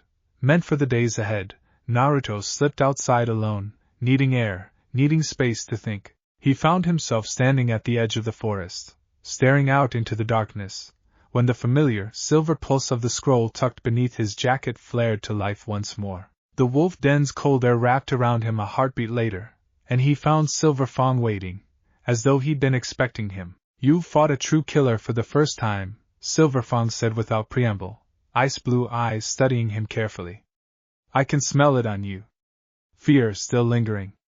Adrenaline, only just beginning to fade." "Yeah," Naruto admitted, dropping heavily into the snow. "It was a lot. I actually knew where he was coming from before anyone else. Before Kakashi-sensei even said anything." "That was you guys, right? The training?" "Partly," Silverfang said. "Instinct sharpened is still instinct. The rest was you, choosing to trust what you sensed instead of doubting it." Naruto was quiet for a moment, turning something over in his mind. There was someone else there. After the fight. A kid, maybe, a mask, and this Saban technique that took Zabuza down in like one hit. And they smelled. He hesitated, unsure how to describe it. Sad? Really sad? Not like an enemy at all. Silverfang's ears flicked, interest sharpening in his ancient eyes. The senses do not lie easily astray, even when the situation appears to demand a simpler answer. Remember that. The world you're stepping into now is rarely as clean as friend and enemy. So what do I do about it? For now? Silverfang settled back onto his haunches, gazing out over the frozen valley. Rest. Recover. And when you return to that forest, keep your senses open, because I suspect, very strongly, that whoever wore that mask is not finished with your team yet. And when you cross paths again, Stray, it will matter a great deal whether you choose to see them as an enemy, or as something more complicated than that.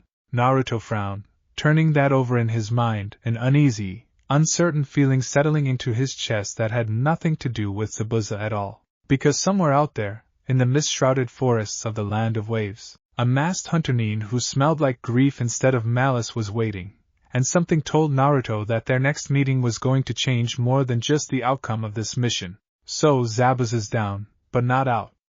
Kakashi's chakra is drained right when the team needs him most. And that mysterious masked hunter is still out there somewhere in the mist, carrying a scent that doesn't match the kill they just made. What's Naruto going to do the next time their paths cross? And is Kakashi's warning about consequences either of us can predict about to come true a lot sooner than anyone expects? Tezuna's house had never felt smaller than it did over the next few days. All 6 of them, well 7, counting Inari's perpetual scowl hovering in doorways like a piece of furniture nobody had asked for, crammed together while Kakashi recovered from chakra exhaustion so severe the medics among them, which, admittedly, meant Sakura reading frantically from a borrowed first aid scroll, worried openly about permanent damage. "You used the Sharingan too many times in one fight," Sakura scolded, fussing over the blankets with the particular intensity of someone terrified and trying not to show it. "You could have died," noted, Kakashi said dryly, though the pallor of his skin and the tremor in his hand as he reached for a cup of water rather undercut the joke. Naruto, hovering near the doorway, felt something twist uncomfortably in his chest at the sight. This steady, unshakable pillar of a sensei reduced to something fragile and human. It reminded him, unwelcome and immediate, of every time in his life he'd watched someone he cared about get hurt, while he stood there useless. Not this time, he thought. Whatever's coming next, I'm not standing around useless again. That resolve found its outlet the very next morning, when Kakashi, still bettered but sharp-eyed as ever, informed the 3 genin that Zabuza, despite the Sanban needle to the neck, was almost certainly still alive. Hunter Nin execute their targets on the spot, he explained, voice weaker than usual but no less certain. They don't carry the body away. That mask took him somewhere to recover him, not to confirm a kill. So he's coming back, Sasuke said flatly. He's coming back, Kakashi agreed. Probably within the week. Which means the 3 of you need to be considerably stronger than you currently are before that happens.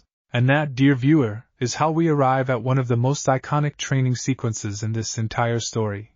The tree climbing exercise, chakra control distilled down to its rawest, most punishing form. Walk up a vertical tree trunk using nothing but chakra molded precisely enough to stick your feet to the bark without either flinging yourself off or grinding a crater into the wood.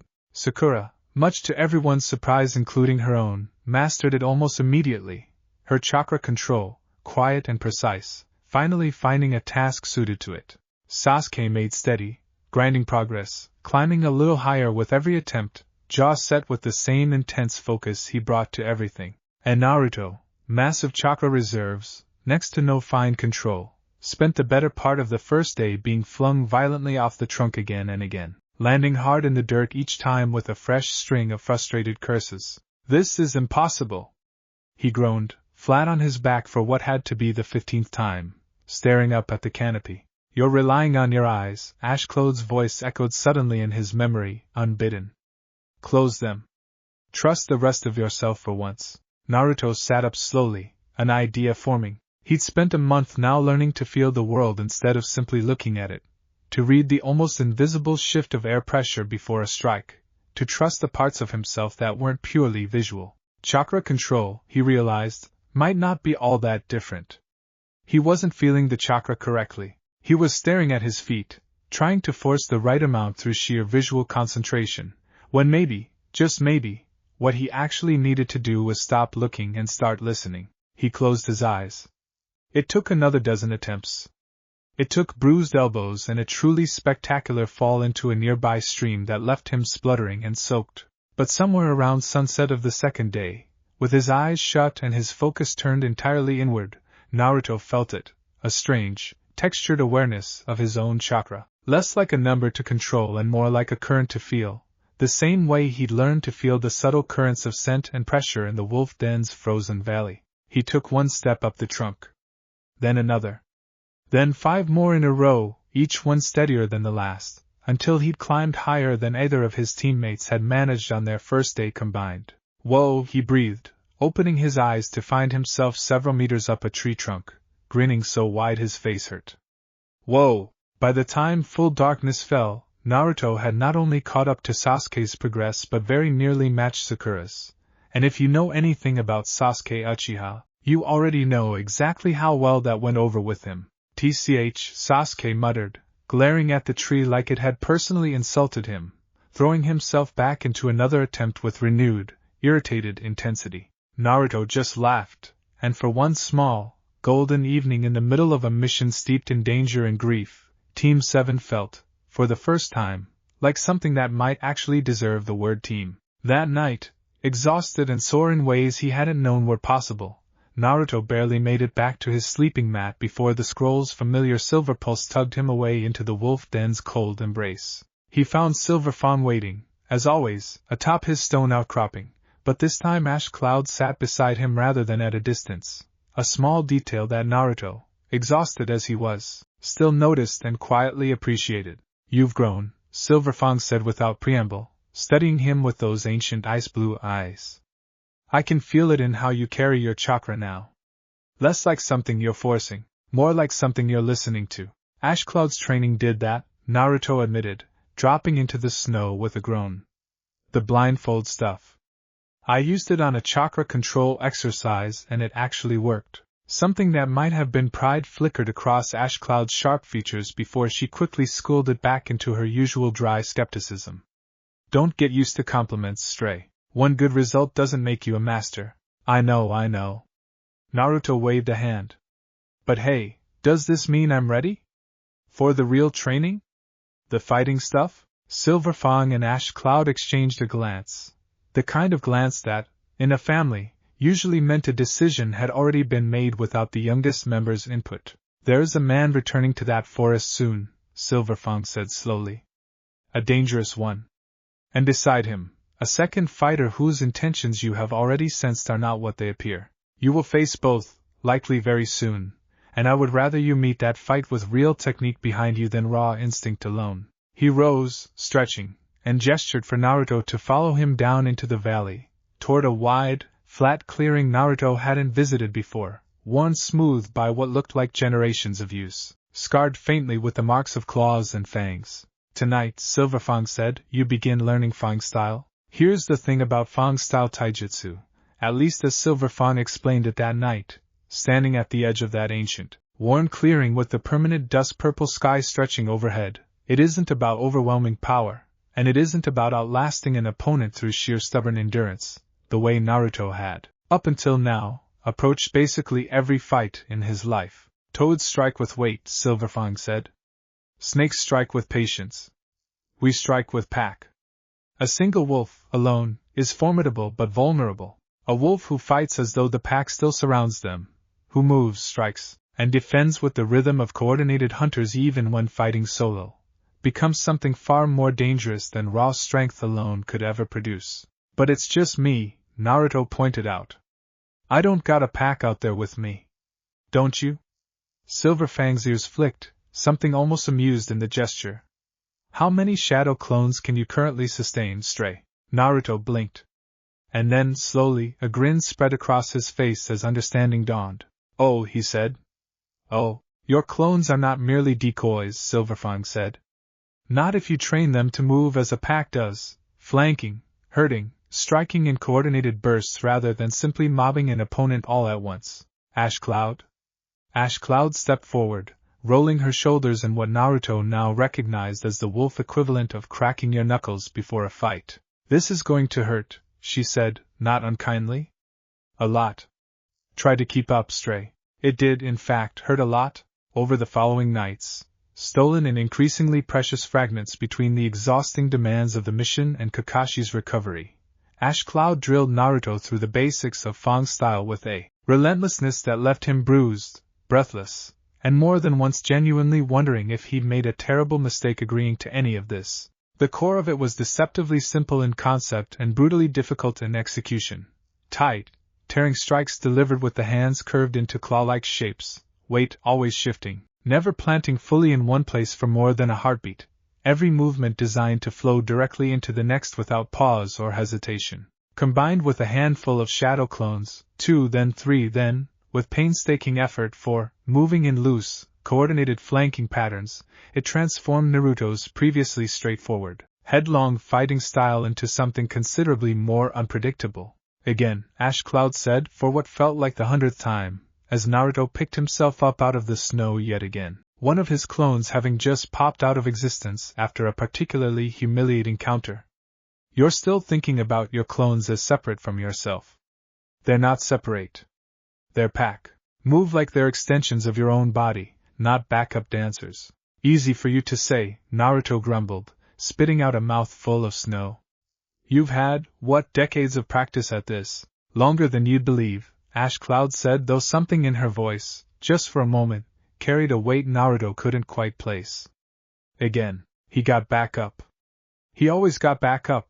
That, if nothing else, was a lesson Naruto had never needed the wolf den to teach him. Their small, precious pocket of training time and Team 7's tentative rebuilding was interrupted, as these things always are, by the return of danger. It happened on the 4th day, while Naruto was out gathering wild herbs at Sakura's insistence to help supplement Kakashi's recovery, a task that took him deeper into the surrounding forest than he'd initially intended, chasing the faint, unfamiliar scent of a particular medicinal root Sakura had described. He found the clearing by accident, a small, sun-dappled patch of forest where a figure knelt among a scattering of wildflowers, gathering herbs with slow, careful, almost meditative movements. Long dark hair, tied loosely back. A simple, high-collared, long-sleeved kimono in muted colors, modest and practical, suited more to careful forest work than any kind of combat. For a moment, Naruto assumed, quite reasonably, that he'd stumbled across a village girl out foraging. Oh, sorry! Didn't mean to interrupt, Naruto said quickly, already backing away. You're not interrupting, the figure said, glancing up with a calm, gentle smile that didn't quite manage to hide something older and heavier sitting behind their dark eyes. These herbs have healing properties. Are you gathering some as well? Yeah, actually. My sensei got hurt pretty bad and, Naruto stopped himself, some old, wary instinct, sharpened now by a month of scent training, prickling faintly at the back of his neck. There was something underneath the calm, pleasant surface of this conversation. Something careful. Deliberate. He inhaled subtly, the way Ash Cloud had drilled into him, and beneath the sweet, ordinary scent of crushed herbs and forest earth, he caught it, faint, but unmistakable, the exact same grief-soaked wrongness he'd sensed at the edge of the mist during Zabuza's fight. His whole body went very still. It's them, he realized. The hunter Nin. The figure seemed to notice the shift in him, or perhaps simply chose that moment to speak, unaware or unconcerned that Naruto had put the pieces together. Let me ask you something, they said, setting down their small basket of herbs, regarding Naruto with an intensity that felt suddenly much less gentle than a moment before. Do you have someone precious to you? Someone you'd do anything to protect? Naruto thought of Iruka-sensei, wounded on the forest floor. He thought of Kakashi, drained and pale in Tazuna's spare room. He thought, unexpectedly, of Silverfang and Ash Cloud, and the strange, fierce loyalty this past month had grown in him toward a pack he'd only just begun to understand he was part of. Yeah, he said quietly, honestly, some instinct telling him that whatever this was, it deserved a real answer rather than a defensive one. Yeah, I do. The figure's expression softened, just slightly, into something almost wistful. Then you understand, they said. A person becomes truly strong when they have something precious to protect. I have someone like that too, and I would do anything, to make sure he never has to suffer for my sake. There was a long, charged silence between them, the forest quiet around them save for the distant call of birds. You're with him, Naruto said finally.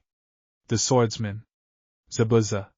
The figure's dark eyes didn't waver, didn't deny it. He saved me when I had nothing left in the world.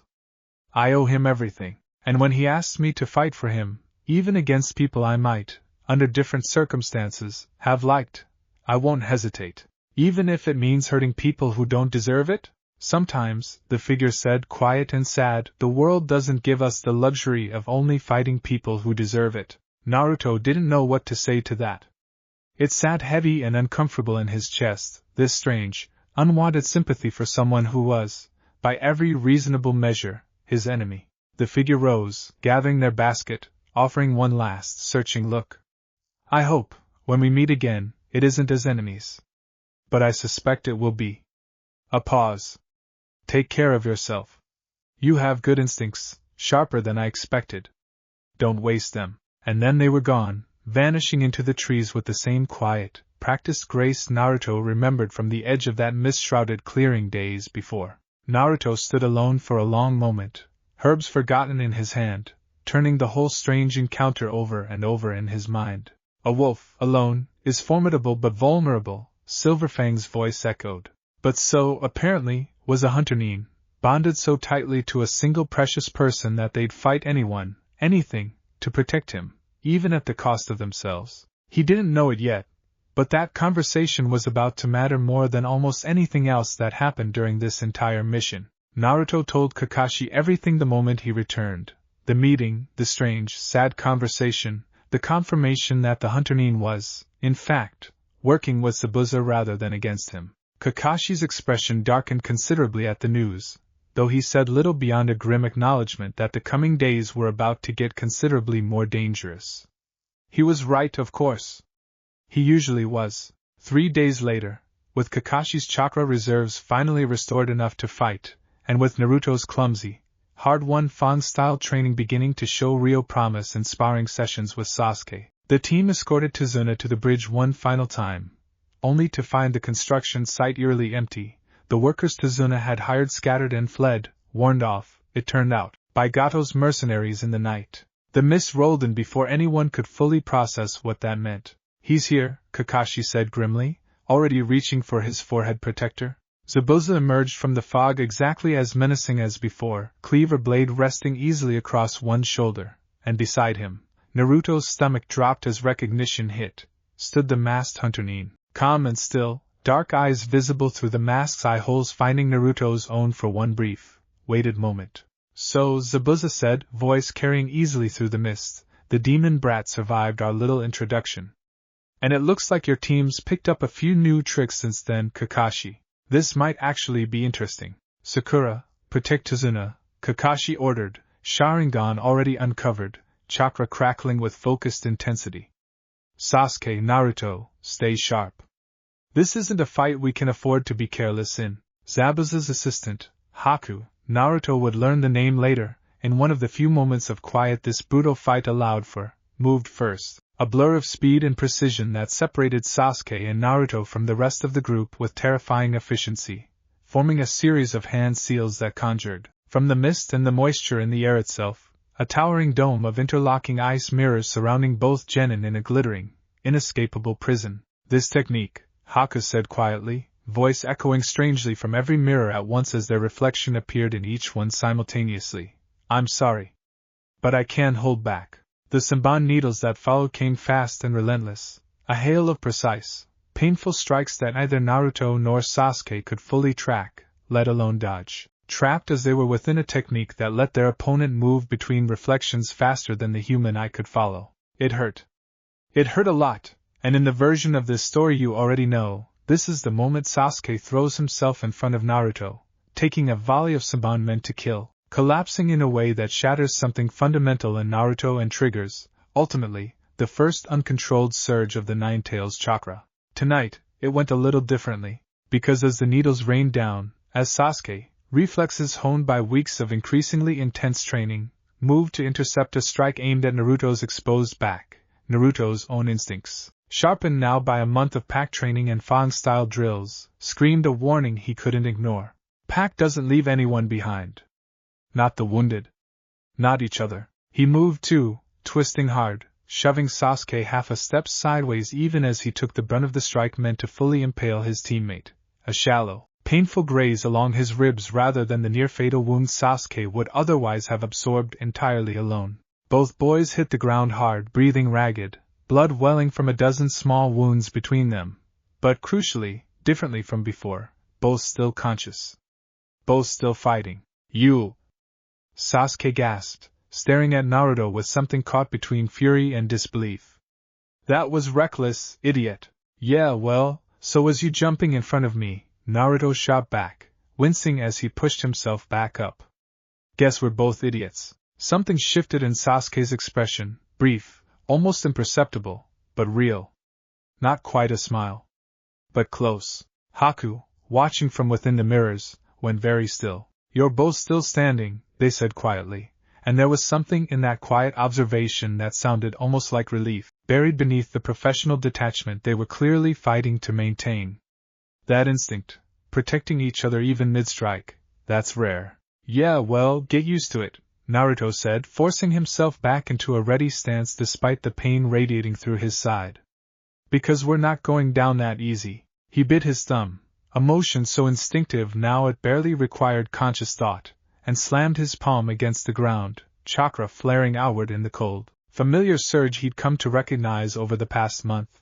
Silver mist curled up from the point of impact, and out of it, considerably smaller than Silverfang himself but no less fierce, emerged a lean, quick young wolf with sharp amber eyes and fur the color of packed snow. A summon, Haku said, genuine surprise coloring their voice for the first time. I didn't realize you carried a contract. Surprise, Naruto said, grinning despite the pain, despite the blood, despite the impossible situation, because honestly, at this point in the fight, what else was there to do but lean into it? This is Frostpaw. He's fast. Like really fast. Frostpaw, young, quick, still more instinct than discipline, but fiercely loyal to the pack bond that had summoned him, didn't wait for further instruction. He moved in a blur, darting between the ice mirrors with a speed that even Haku's technique struggled to fully track, disrupting the smooth, deadly rhythm of their movement between reflections just enough to buy Naruto and Sasuke the crucial opening they needed. Together, clone and claw, wolf and taijutsu, two rivals fighting in genuine, hard-won coordination for the first time in their short partnership, they pressed the advantage, forcing Haku to abandon the technique's overwhelming rhythm and fight, instead, on more even footing. It still wasn't enough to win outright. Haku remained faster, more skilled, more experienced than either genin, Senbon needles finding their marks again and again despite Frostpaw's disruptive speed. But it was enough to hold on, enough to survive, enough to buy time for the fight raging elsewhere in the mist between Kakashi and Zabuza to reach its own critical turning point. And reach it did. Kakashi, pushed to his absolute limit, finally broke through Zabuza's defenses with a devastating combination that left the demon of the hidden mist staggered, bleeding, cornered, and it was in that precise moment, with Kakashi's blade poised for what should have been the final blow, that everything shifted. Gato arrived. Not to help. Not even to watch the fight he'd paid for reach its conclusion. He arrived flanked by a small army of mercenaries and thugs, sneering down at Zabuza with open, contemptuous disgust. "You've cost me enough money," Gato announced, voice dripping with the casual cruelty of a man who never once had to fight for anything himself. "I never intended to pay a demon like you anyway. Kill each other, don't kill each other, either way. I've got 100 blades here happy to finish the job for free." Something in Zabuza's expression, battered, bleeding, betrayed by the very man he'd sold his loyalty to, cracked open in a way none of them had seen before. "You're a coward," he rasped, dragging himself upright despite Kakashi's blade still hovering inches from his throat, hiding behind hired muscle because you've never once had the spine to face a real fight yourself. He turned, slowly, toward Haku, still locked in combat against Naruto, Sasuke, and Frostpaw, and something passed between them, silent and heavy, the weight of years of loyalty distilled into a single glance. "Enough," Zabuza said. "The contract's void. Gato just made this personal." What followed was chaos. Zabuza, wounded and exhausted, turning his considerable skill against the very mercenaries Gato had brought to finish him off. Haku abandoning the ice mirror technique to fight at his side, and Team 7, battered but resolute, standing their ground against a wave of Gato's thugs alongside two people who, moments before, had been trying to kill them. Naruto fought with everything he had left, Frostpaw snarling and darting through the chaos beside him. Fang Style drills finally proving their worth in the brutal, close-quarter scramble against mercenaries who fought with numbers and desperation rather than skill. Sasuke fought at his side, the two of them moving with a coordination that would have seemed impossible just weeks earlier. It was Haku, ultimately, who paid the price the fight demanded, throwing themselves in front of a strike meant for an exhausted, overextended Zabuza, absorbing a blow that no amount of skill could fully deflect. Naruto felt it before he saw it. That same grief-heavy scent, sharp and sudden and final, cutting through the chaos of the battlefield. Zabuza's roar of fury, raw and unguarded in a way nothing else in this entire fight had managed to crack open, sent Gato's remaining mercenaries scattering in genuine terror. And what followed was less a fight than an execution, Zabuza carving through the crowd with a ferocity born entirely of grief and rage until, finally, gravely wounded himself, he reached Gato and ended the man's cruelty over the land of waves once and for all. He didn't survive the encounter either, the wounds from Haku's mirror fight and this final, furious assault too much even for someone of his skill to overcome. But when Kakashi found him afterward, dying quietly in the snow beside the body of the boy he'd raised and loved as his own, Zabuza's final request, carried, gently, by Kakashi's own hands, was simply to be laid to rest beside Haku, together, the way they'd lived. The land of waves buried its dead, mourned its long ordeal under Gato's cruelty, and slowly, tentatively, began to breathe again. Inari, who'd spent the entire mission radiating cold, bitter silence, finally cracked, not into some grand speech, but into quiet, genuine tears, thanking Naruto in a small, broken voice for reminding him what it felt like to believe in something again. The bridge, completed at last, was given a name Tazuna insisted upon over everyone's polite protests. The Great Naruto Bridge, a tribute, he said, to the loudmouth genin whose stubborn refusal to give up had, in ways large and small, changed the entire outcome of this mission. Naruto stood at the edge of that finished bridge on their final morning in the land of waves, Frostpaw curled contentedly at his feet, watching the sunrise paint the water gold, and found himself thinking, not for the first time, but with new clarity, about everything this past month had taught him. Scent before sight. Instinct before instruction. Pack before self. He needed all three, in the end, to survive what this mission had asked of him. And something told him, standing there in the quiet dawn light, that the lessons weren't finished yet, not even close. They returned to Konoha a few days later, exhausted, changed, and, in Naruto's case, at least, carrying a small, quietly proud grin that hadn't fully faded since Tazuna's tearful farewell at the bridge. Kakashi, delivering their mission report to the Hokage, made a point of noting, carefully, deliberately, the significant growth all three genin had shown under real combat pressure, and the third Hokage, listening with the same patient attention he always gave, nodded slowly, filing the observation away with quiet approval. It was 2 days after that, gathered once more at Training Ground 3 for a routine team exercise, that Kakashi delivered news that sent an entirely different kind of electricity crackling through the team. "There's a special exam coming up," he said, holding up a nomination form with his usual lazy, unhurried air, though something sharper glinted behind his single visible eye. "The Chunin Exams. I'm nominating all three of you." Sakura's breath caught. Sasuke's eyes narrowed with immediate, focused interest.